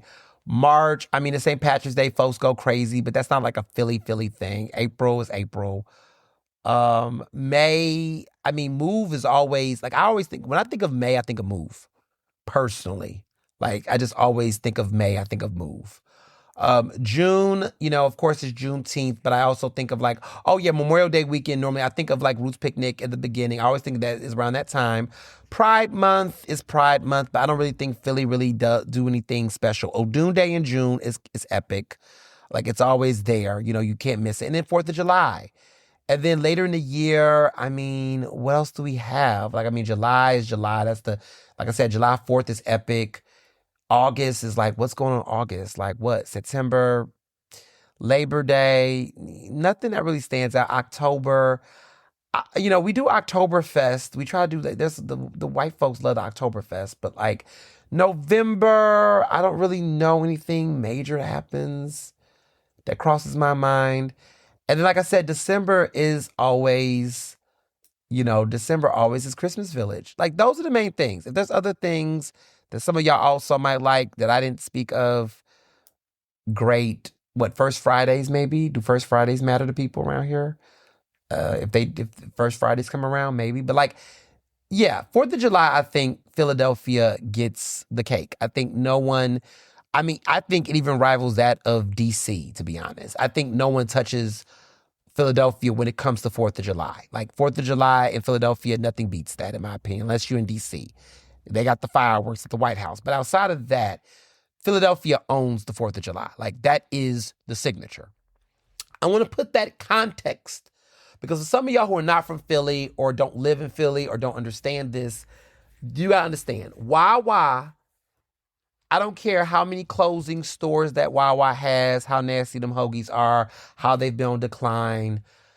Wawa and 4th of July is like Dick Clark in New Year's Eve.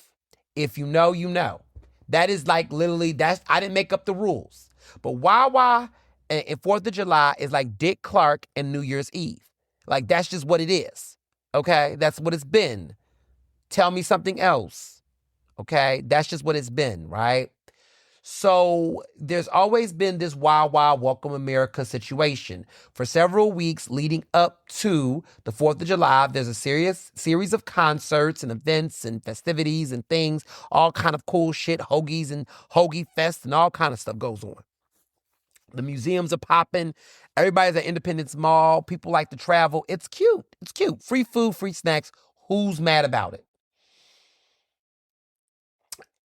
Earlier this year, there was all these announcements of different artists. That was like Kirk Franklin's performing, Queen Latifah, Adina Menzel. And we knew these people were not performing on the 4th of July Eve. Other folks, they were going to be a part of this buildup. So we were like, okay, well, when is the 4th of July? Why Welcome America? 4th of July celebration, concert. We all know is going down. What's happening?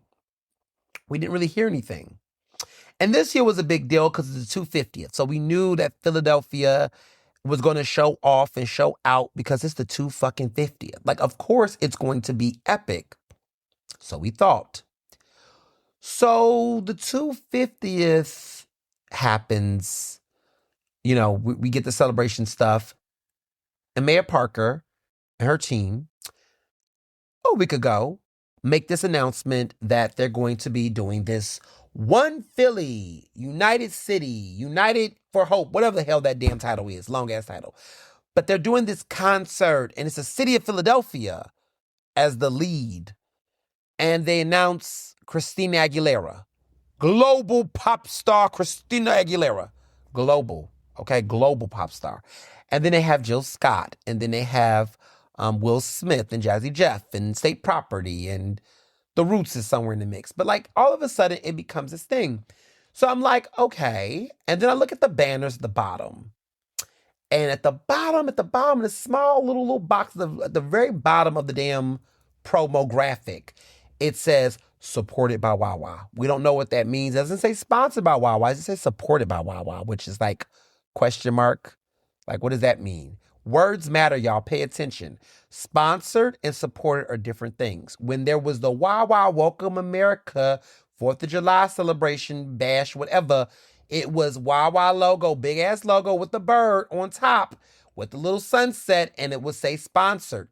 This says supported. That started making me go, what's going on here? Something's weird. I looked at the city. The city had the big old headline banner. Okay, interesting. The mayor is at the front of the press conference taking the lead, getting hype. All of this is sus to me. I was like, why would, So I start having some conversations. I start making some phone calls. I was like, what's going on here? Why is this the case? At first, I was curious about Christina Aguilera. I was like trying to figure out why Christina Aguilera was headlining it. That was really weird to me. But in my rabbit hole, I, start calling people and being like, yo, why Christina? And they're like, don't ask me, ask the mayor. I'm like, why would I ask the mayor? They said, because the mayor planned it. I said, but why would the mayor plan it? They were like, because the city took over the concert. I said, excuse me? So more and more details emerge, and basically what I find out and what becomes more and more clear to me is this. The city took over this concert. Apparently, the way the city wants to tell you, the park administration wants to tell you, the park administration wants you to go, we've been told y'all that. Nah, not like that, not like that. They've taken over the concert. Pretty much, Wawa Welcome America celebration is going to do all the lead up, like all the things leading up to July 4th. And then July 4th comes, that concert is the city's whole operation. They have an RFP, they got a whole separate team working on it. They have iced out Wawa from having any actual production credits or involvement in this particular arm of the show. What I have heard from close sources is that the Wawa Welcome America Board of Directors, their team, they were not aware that that was going to be the case from the jump.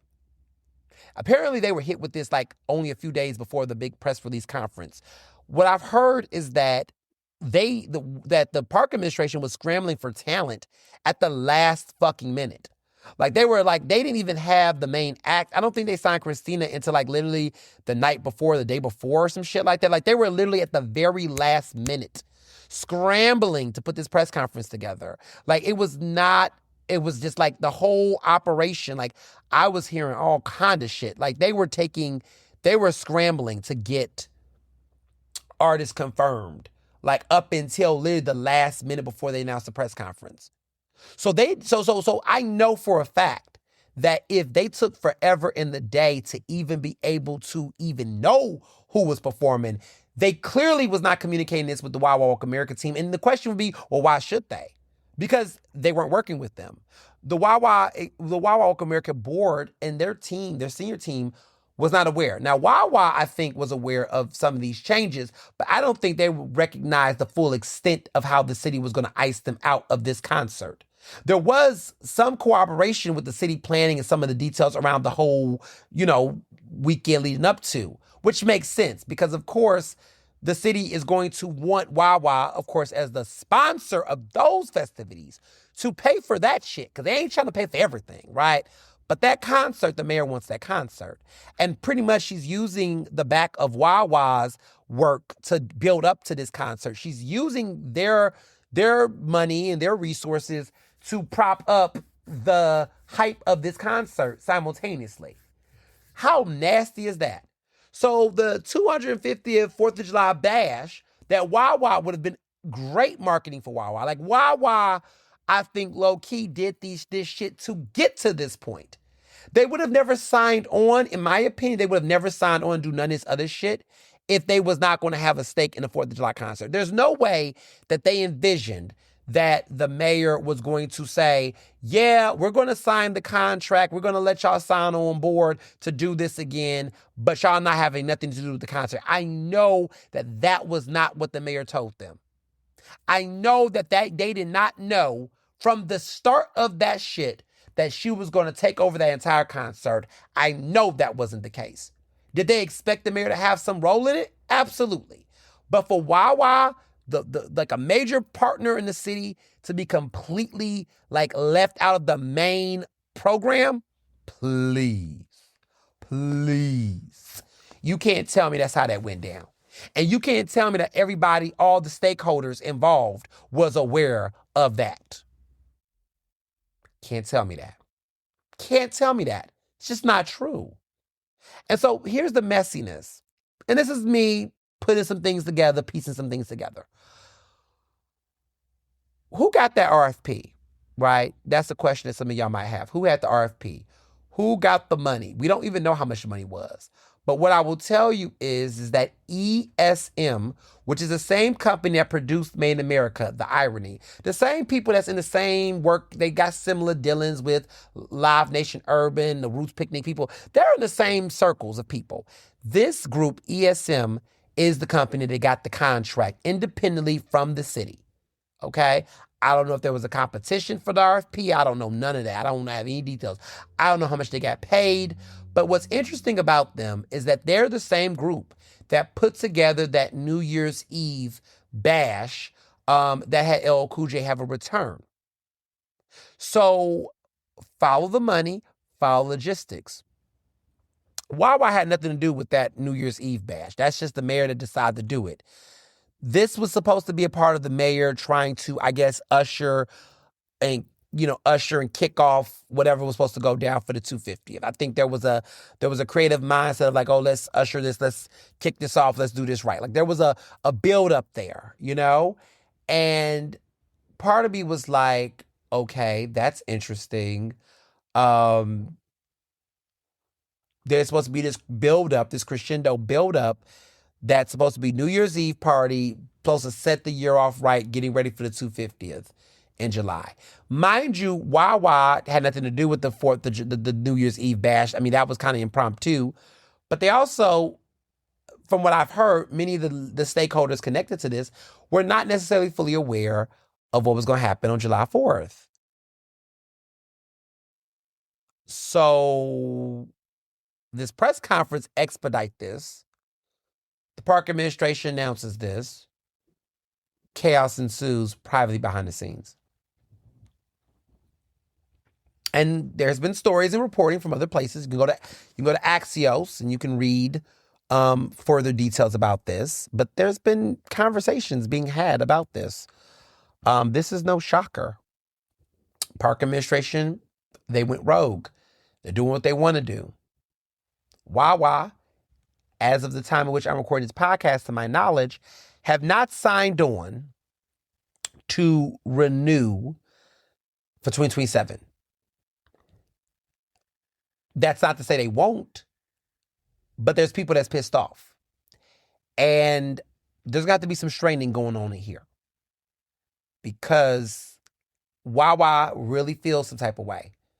From what I've heard from close sources and people that are, on background representing Wawa in different capacities, they're not happy with this move. They're not. They're not. And this contract has not been signed yet. It has not been signed yet. So there could be a chance that Wawa Welcome America may not happen next year. And if it do, expect some major changes. Expect some major changes. Expect some major changes to the whole system.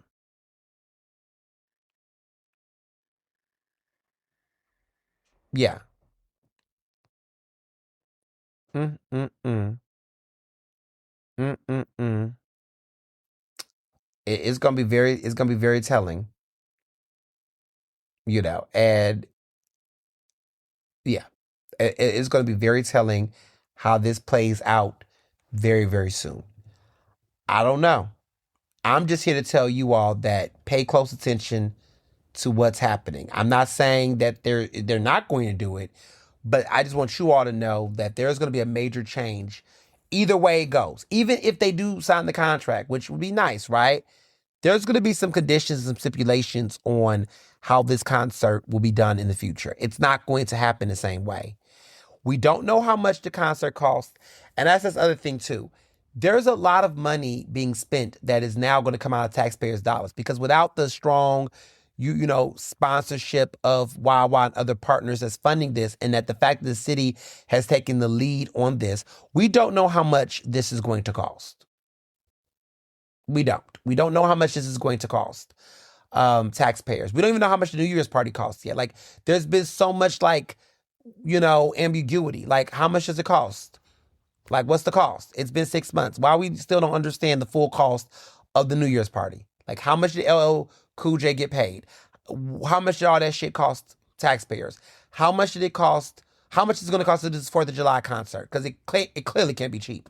Because you all got global superstar Christina Aguilera, and you have, Jill Scott, and you have, Will Smith. You got some big players here. So how much is this going to cost?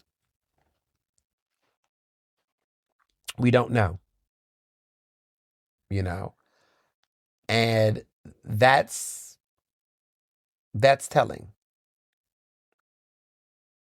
That's telling. Um, and I think part of me looking at this, part of me looking at this is just a matter of time. Politics, all the things that can really make more sense.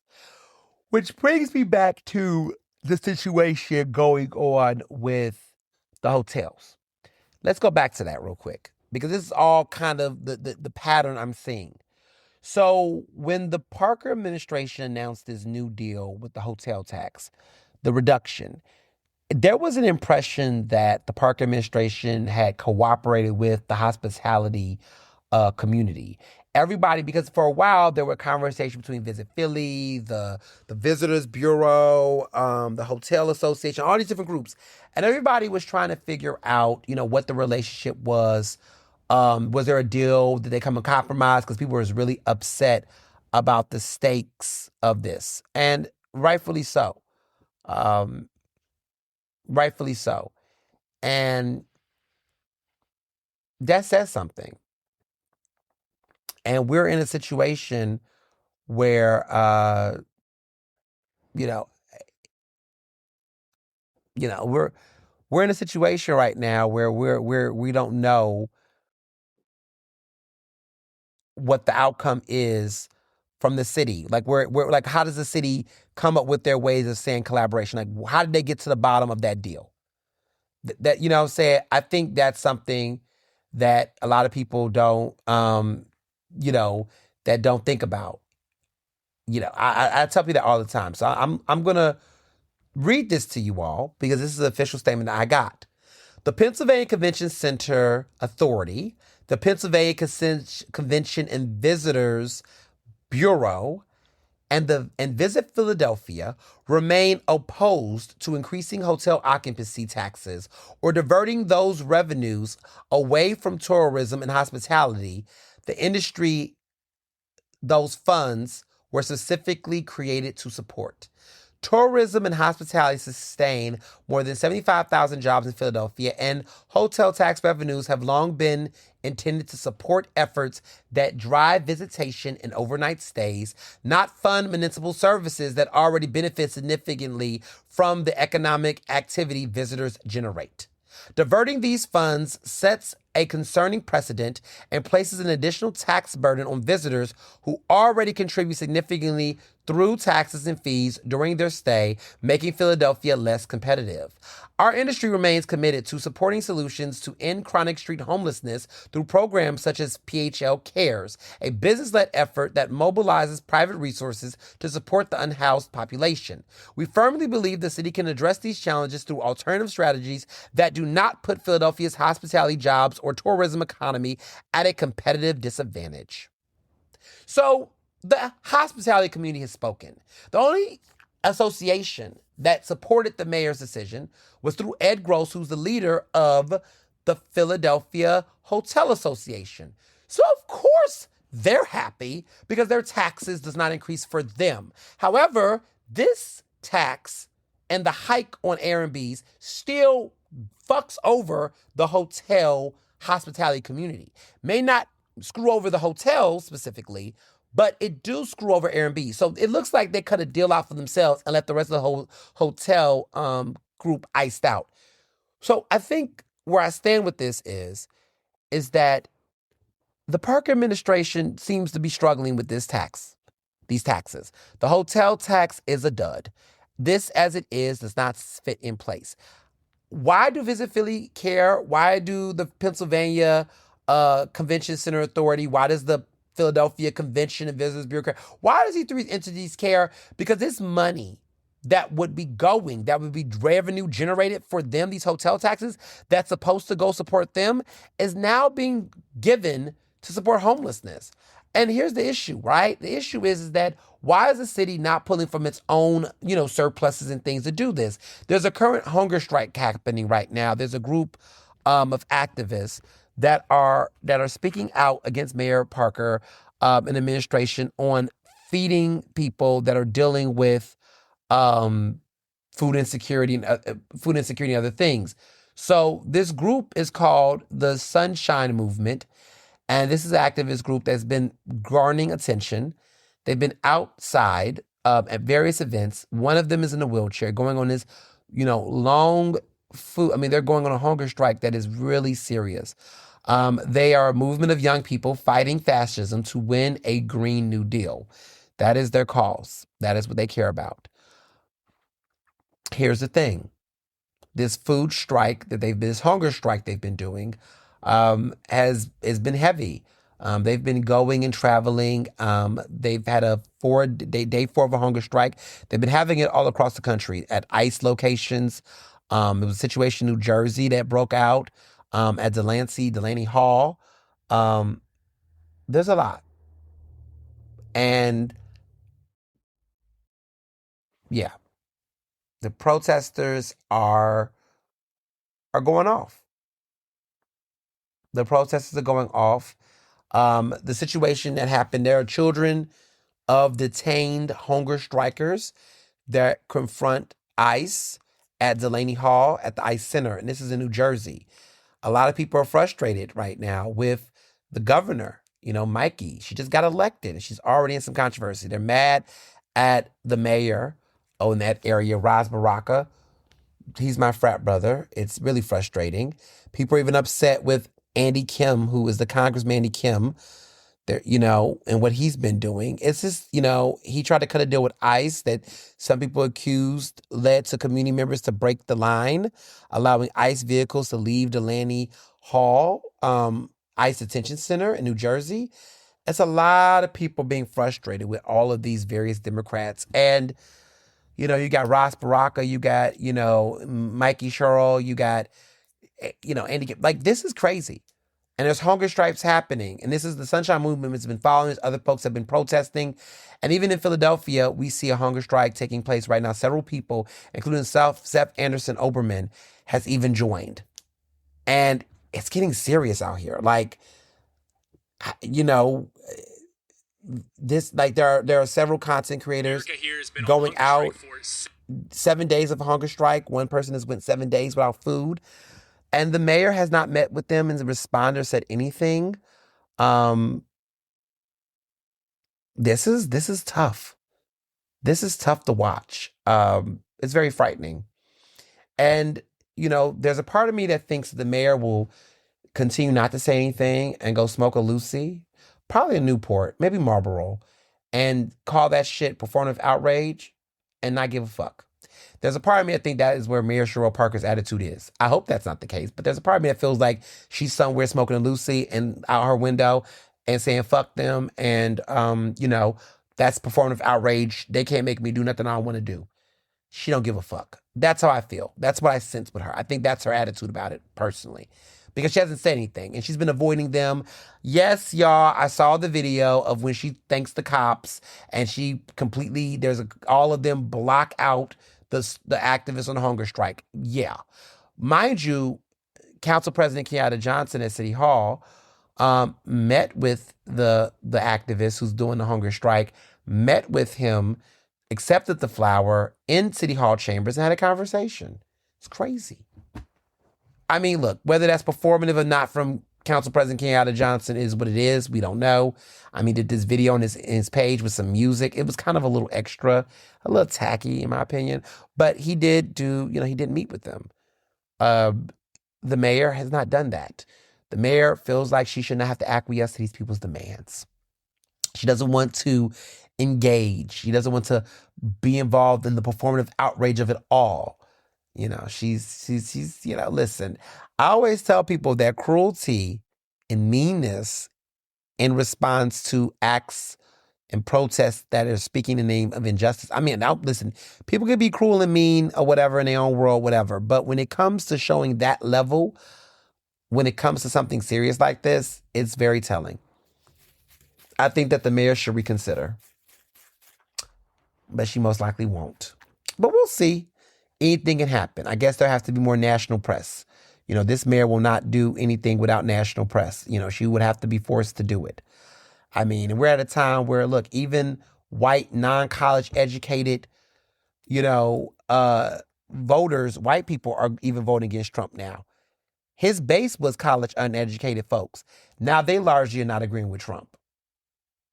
So I've just noticed that the ripple effect on Mayor Cheryl Parker's popularity is iconically bad. Like, it's at a point where even black people are not even rocking with her. Like, black everyday folks are frustrated with Mayor Parker in various ways. And I think she keeps thinking she's on this crusade, this fight, but I don't know. I don't know. I think it's giving Margaret Thatcher. I think it's giving that energy of she's thinking she's doing what is necessary and she doesn't care if she's not liked or popular. And I get that, but it's wild. So, yeah. Yeah. So this week's Ask Ernest. I've had a combination of several questions, either about Kevin Hart, Cheyenne Bryant. I had to resist the urge to say the something before that, and Amanda Seales. And what I will say, in making this very plain and crystal clear, guys, y'all, they, them, he, her, she, they, all the pronouns. We have to stop engaging into the reaction of these people. All of them. Kevin Hart, Amanda Seales, Cheyenne Bryant. I'm not reacting. Like, we have to just stop reacting. Boosie, put him in there. Community is something that people have to agree to be a part of. Let's start with that. I want to make this make sense as much as possible, because there's other situations that are very similar to this, but I can't speak on those things because that'll be another episode for another day. But pick up what I'm putting down. In order to hold someone accountable that's not a politician, let me make this very clear. Let me put the disclaimer here. Outside of politicians that we elect to govern us, put them aside. Okay? Put them aside. Now, everybody else. Okay? Everybody else. We get into this debate. And I wrote the book, The Case for Cancel Culture, so please bear with me because I get annoyed of these types of conversations online. where folks are like, what does accountability look like for Beyonce and Jay-Z? Well, first of fucking all, let's start with the very big basics. In order for you to hold somebody accountable, they have to have made a commitment and a pledge to you. Let's start there. Second, there has to be terms and agreements to which people understand what that is and what that means. Third of all, they have to be in community with you, and they have to be committed to being in community with you in the ways in which you define those terms. Like, that's what it means to be in community. Like, when we say community, right, and you bring a person into a space, there's an understanding. And when that understanding becomes violated, then we have to talk about accountability, because we all came with an understanding. So many people are out here just signing people up for accountabilities that they didn't sign up for, right? So how are you holding, Kevin Hart accountable? Let's start with the fact that Kevin Hart is a sellout. Let's just make this very clean. Kevin Hart is a sellout. Kevin Hart is not in any community that I'm in, okay? He's homophobic. He's trash. I'm not in community with Kevin Hart. No one like a Kevin Hart would be in my community. Like in the kind of communities that I'm a part of, I don't do that. I'm not with that. I don't see him as there. Is he black? Sure. But we all know that Candace Owens is also black. Are y'all in community with Candace Owens? No? Huh? What? Oh, okay. Are y'all in community with R. Kelly? Some of y'all are. I'm not. So what this means to me is that in my community, I don't have people like that in my community. One, because they also do not co-opt.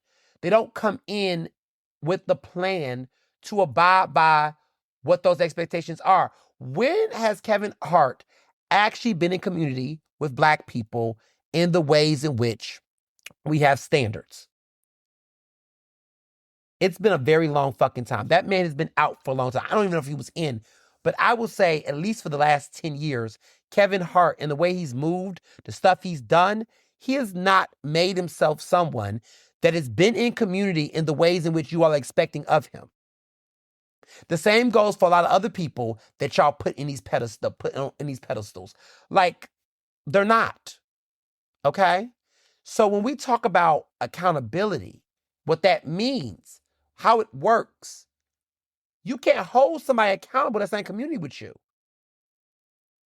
That's like, I'm going to keep it 1,000. White folks, like white gays.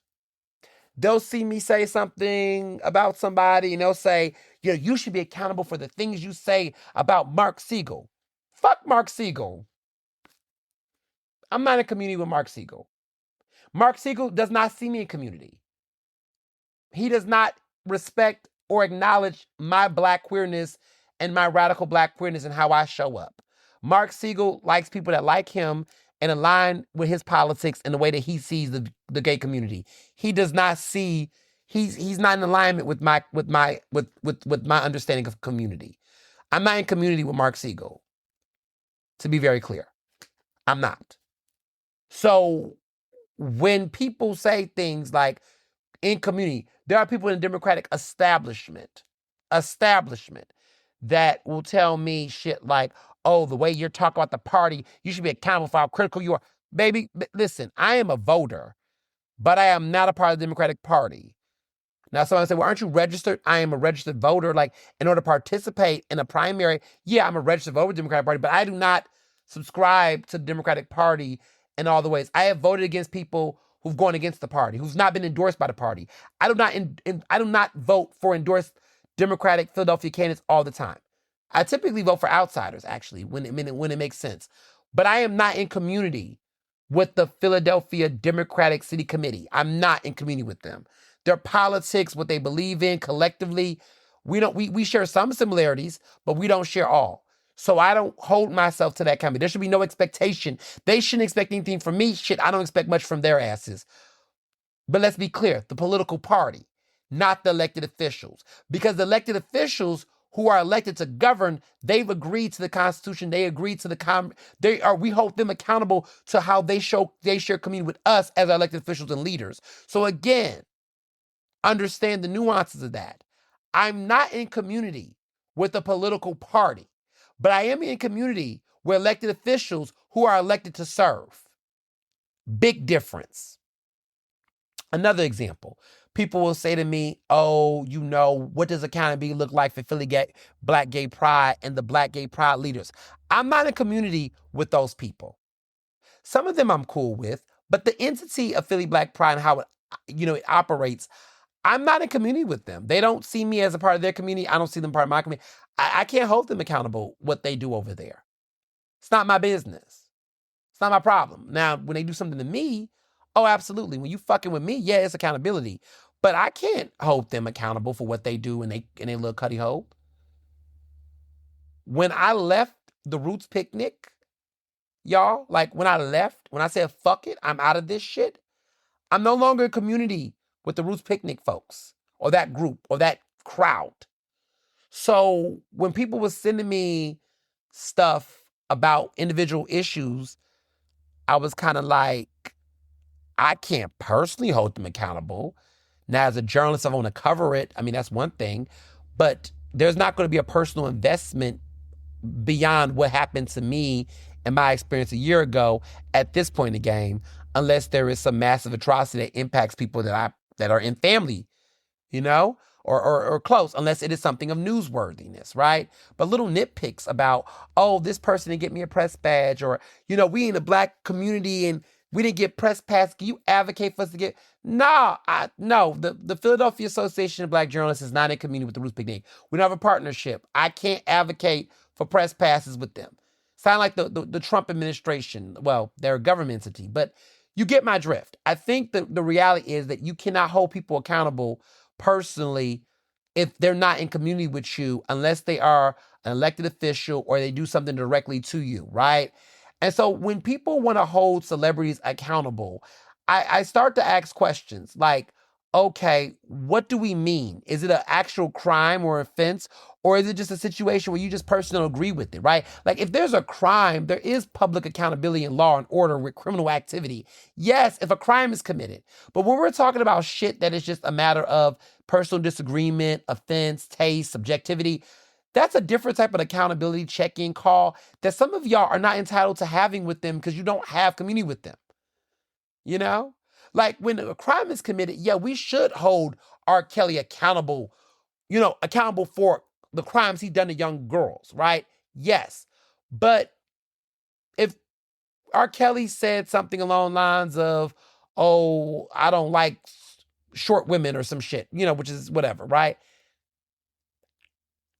It's not I don't think as a community, like, I mean, unless you are in his circle, his orbit, like why? And so I think about this with Chris Brown. Like when Chris Brown put his hands on a Black woman and abused the woman, right? He committed a crime. Yes, accountability. We need justice for Rihanna. We need justice for women, right? That's real. But if Chris Brown says he doesn't like dark-skinned women or alludes to not liking dark-skinned women, I don't give a fuck what that man do. Fuck him. I don't listen to his music. Fuck Chris Brown. Like my mindset is that's where I stand on it. I'm not going to go out my way to try to make this man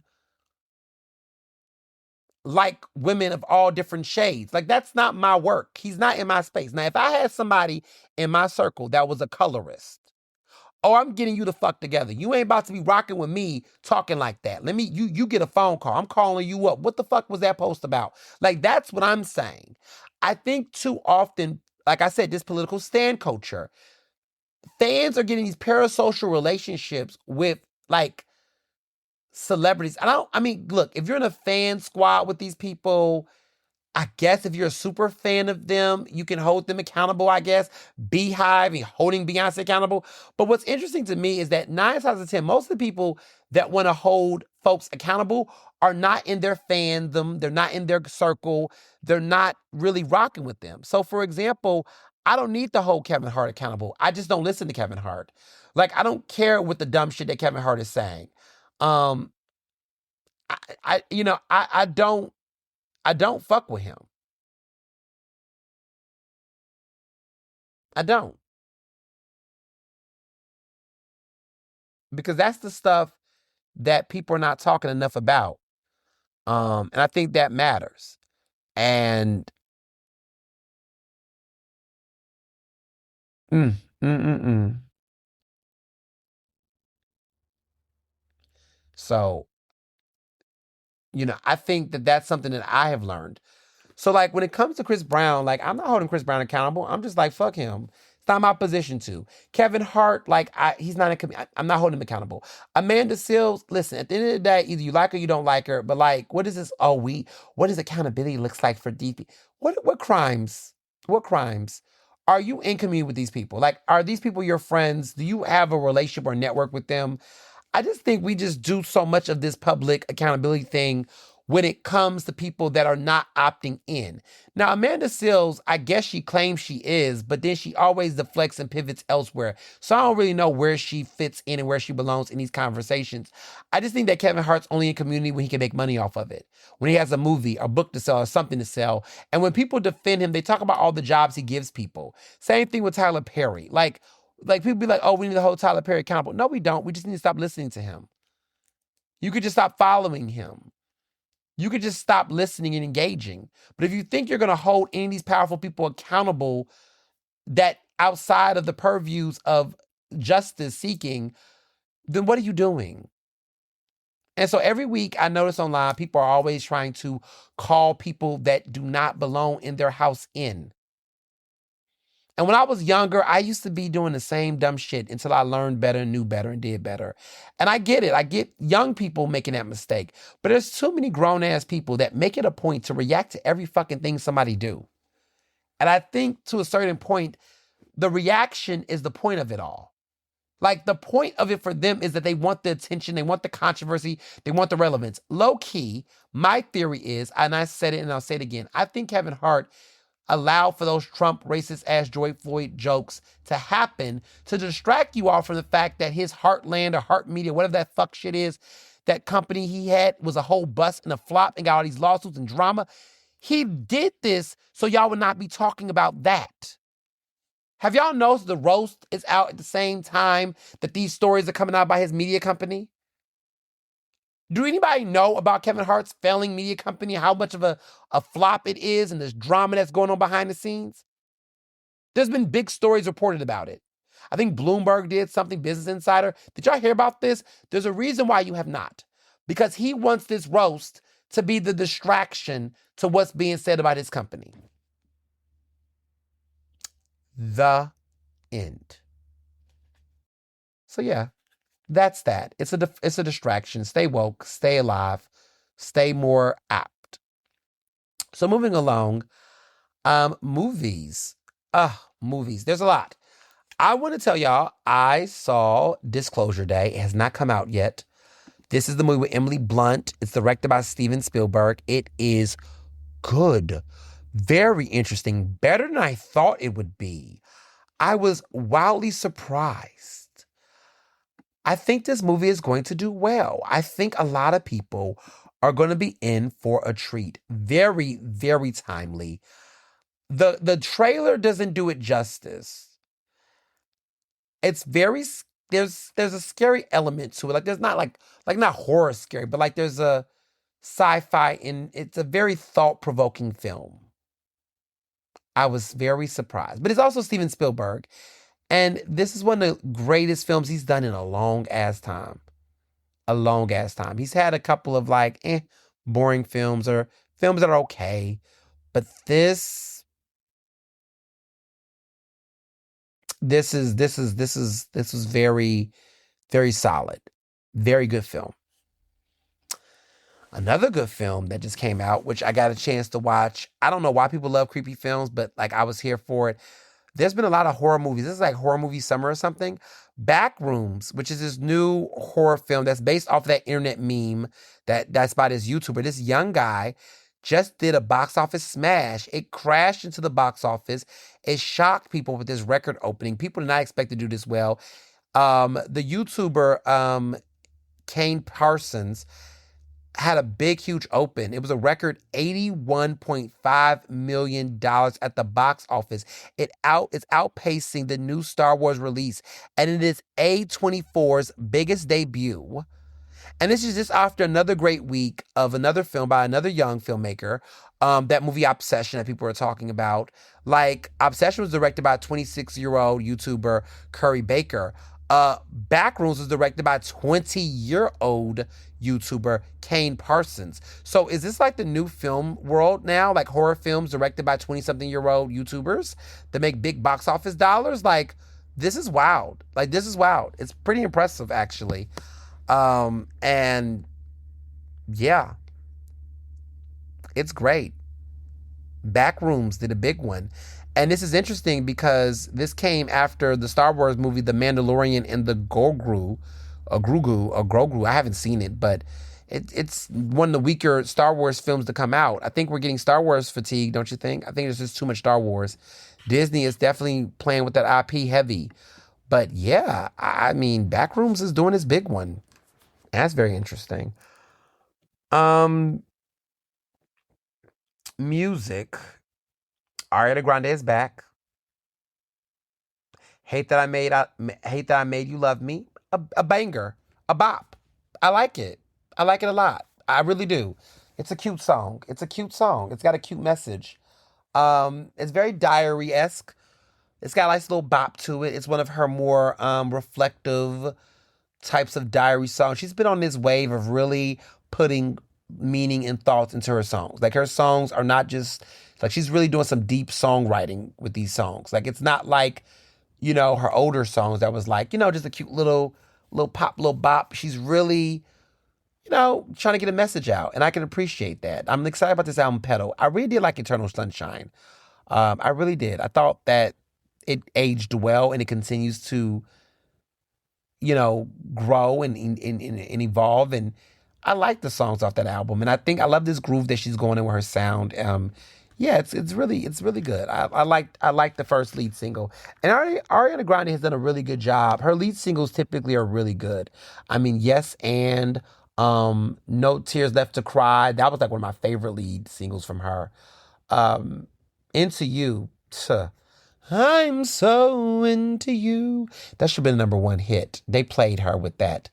Into You was so good. I'm so into you. I can barely breathe. If close ain't close enough till we cross the line. Oh, oh, baby, look what you started. Listen, that is my shower music. Okay, Ariana Grande is shower music. When I'm in the shower, no one's like, that is what I listen to, y'all. Like, that's my shower music. That's like a random TMI, but I'm sorry, that's shower music for me. Ariana Grande is shower music. Some good songs, and I have certain songs by Ariana Grande that I play in the shower. Anyway, shower music, I enjoy it. Into You, it slaps for me. Okay, it is double, triple platinum in my bathroom. I'm just saying. But she's back and she's great. I enjoy her. I do. I really do. Um, MJ versus Drake comparisons. Michael Jackson and Drake. So Drake has had his Billboard run, his albums. He's got the most songs to chart in the Billboard Hot 100 in history. All 43 damn songs in the top 100 of the Billboard Hot 100. So now he's increased his presence on the Billboard charts, thanks to streaming. Number one, number two, number three album in America. He's got the most top tens, I think they said. I don't know. So, it's 2026, streaming there. Now, people are saying he's breaking Michael Jackson records because now he's got the most number ones than any male solo artist. He has now surpassed Michael Jackson as a solo male artist with the most number ones. Michael Jackson had 13. Drake now has 14 number ones as a solo male artist.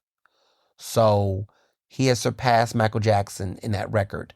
As you know, the one artist with the most number ones, solo artist with the most number ones, is, of course, as you all know, Mariah Carey. She has the most number ones as a solo artist. Mariah Carey does.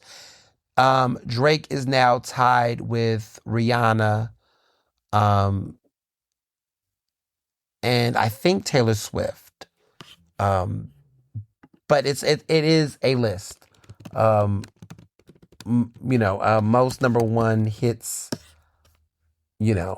for a solo artist is very competitive. Um, but here it goes.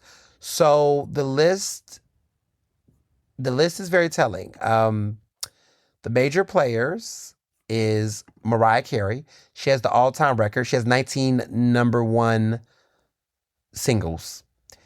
Then male artist, Drake is the record holder with 14 number ones. He is tied in a three-way tie with the second most among all solo performers. He's in a three-way tie with Rihanna, Taylor Swift, and himself. After him, for 3 decades, Michael Jackson, for 3 decades, led the male soloist category. Last week, Drake beat that record. So Michael Jackson has 13 number one hits. After that, Madonna had it. She was 12. She was one of the most dominant chart forces in the 1980s and 1990s. Whitney Houston is at number 11, and she has 11 number one hits. The only artist to achieve 7 consecutive number one hits, okay? Bruno Mars just got his 10th number one, and this year with I Just Might. And then Stevie Wonder was the youngest solo artist to top the charts at age 13. And he has 10 number ones. And then Janet Jackson also has 10 number ones. She secured 10 number ones spanning across 3 separate decades. So there is some tea though. Elvis Presley has 7 number one singles during the Hot 100 era. However, because his career began before the charts launched in 1958, several of his biggest hits, such as Hound Dog and Jailhouse Rock, are not counted towards his official Billboard Hot 100 total. So they don't count that. But the artists that have double-digit number ones, and you're like, where's Beyonce? She's at number 9, y'all. But the individual solo artist is Mariah Carey, Rihanna, Taylor Swift, Drake, Michael Jackson, Madonna, Whitney Houston, Bruno Mars, Stevie Wonder, and Janet Jackson. Okay? So those are 10 artists that have 10 number one hits. Nobody else has 10 number one hits that are solo artists. Now, the Beatles have the most of all time, I believe. The Beatles do. And I think the Beatles have like 21, I believe. The Beatles have 20. No, I'm sorry. The Beatles have 20. 20 number ones. Mariah, We Can Do It, Baby. We got to find you a new number one song. I don't know if Mariah has it in her to give us another number one hit. But wouldn't it be great for her to have the all-time record? So I don't know. Mariah got 19. Everybody has to get up to 5. So, I do think the record is going to keep moving, edging upward. I think Taylor Swift has it in her. Drake do. I mean, Rihanna might stay at 14 because Rihanna just has not given us any new music. So we don't know. But, I mean, Taylor Swift can just drop another album tomorrow and get it. Like, the issue I have with these charts nowadays is that they can be manipulated with streaming, like bots and all kind of things. I mean, Drake only sold a few thousand physical copies of his album. Michael Jackson had to sell physical hits. Do you know how hard it is to actually sell physical music? Like to convince that many people to buy your music actually? Like this era, like streaming songs does not require that much effort. It really don't. You just, so he's getting this as far as like calculations based on streams. Like if Michael Jackson was in the streaming era, he would have had more number one hits much sooner, much faster. So I don't know. I don't like this whole conflation thing with the charts, in my opinion. And then Dame Dash. Oh my goodness. Everyone keeps asking about Dame Dash. I just think Dame Dash is a very sad, lonely, miserable man. I think that he's done some wonderful things in the music industry, but I also think that he is a textbook definition of just bitter. And I just don't know what his end game is. Like literally he accuses he's so homophobic. Like he accuses everybody of being chatty patties, everybody being this, everybody being that, what a real man is, what a this is this. But it's like he spends so much of his time Like literally so much of his time, like reneging the past of people who, I mean, it's like, it's one thing if you have a real active feud with an entity or a person and you want to address the issue. I get that. That's hot tea. That's relevant. But this man keeps on resurfacing the same feuds over and over with no updates, no nuances. Like Jay-Z, like, I mean, look, Jay-Z decided at the Roots Picnic that he was going to, with his new hair, address the drama and the beef in his own subtle way. I guess. Fine, whatever. But get in the booth, Dame. Do you have a rap for us? Do you have something to say? Do you have a rhyme? No? Okay, let's just move on. Let's just move on. Let's just move on. And so in moving on, TV has been very interesting. I want to tell y'all this because I follow the Emmys. You know that I am a part of the National Academy of Television Arts and Sciences Board of Directors, their Mid-Atlantic chapter. I'm the vice president, regional vice president. I got some news for y'all. And I don't know a lot of people know this. A lot of you all like heated rivalries. And Emmy season is coming up. We're in the process of nominating shows for Emmys. We're watching shows. The campaigns are on. I'm getting all of the emails now again. You know, it's for your consideration campaigns. Everybody's sending shit. It's like we're starting to get the promotion in our inboxes, y'all. It's getting real. So, you know, Emmy nominations are going to come out in July. So it's coming up very soon. So that's why you're going to start seeing a lot of TV, you know, buzz and whispers and things like that. A lot of people are going to be nominated. It's going to be a lot of talks, right? The final season of Hacks, talk about it. Euphoria just had their final season. Like, a lot of shows are about to start campaigning hard. Well, one show that you're not going to expect anything from, and you should not, is Heated Rivalries. A lot of you all love Heated Rivalries. Heated Rivalries is not eligible for any Emmys. The reason why is because his production company is a Canadian streaming company. I think it's called Clive or something like that. Well, they're not by an American U.S. distributor. So because of that, it cannot be up for consideration for any Emmys. The actors cannot. This is a very Canadian-based production, so therefore they cannot be considered for any American awards. Let me be very clear. Specifically, the National Academy of Television Arts and Sciences, NATAS. They can't get any of these Emmys, American Emmys. Now, the Hollywood Foreign Press Association, you know, the Golden Globes. Oh, absolutely, they can get nominated for those things, but they cannot be nominated for any Emmys because of that discrepancy. If they would have took on a U.S. distributor or something like that, they could have been fine, but they can't now. So one of the biggest, hottest shows that's been talked about for the past year is going to automatically be disqualified from getting any Emmy nominations or categories. And this is why I always tell people that you have to pay attention to the details, because when people are starting to place their bets and start thinking certain things or expectations, these little details matter. And so I just want to give you all that update, because a lot of people, I know when the Emmy nominations come next month in July, folks are going to go, well, why they got snubbed and why this? They did not get snubbed. I'm telling you right now, you can't compete where you don't compare or qualify. So they don't qualify. So therefore, they was never going to get an Emmy. And that's why they're also not making any appearances on like certain things. Like Variety has that Actors on Actors roundtable. They normally do that for contenders, people that are up for grabs of consideration for nominations, not just for people that got TV shows. Like, no, you got to be a show that's eligible. And I think they didn't want to take up space from actors who also might be nominated off of their misfortune. So that's an important detail. But I also just want to talk about award shows a little bit. Like the American Music Awards just passed. I didn't really like it. I enjoyed Queen Latifah as a host, and her coming with her family. It was beautiful, right? Happy Pride. But outside of that, it was really flat. There was not that many black winners. There weren't that many major performers. It was dry. Like no major stars really took over the show.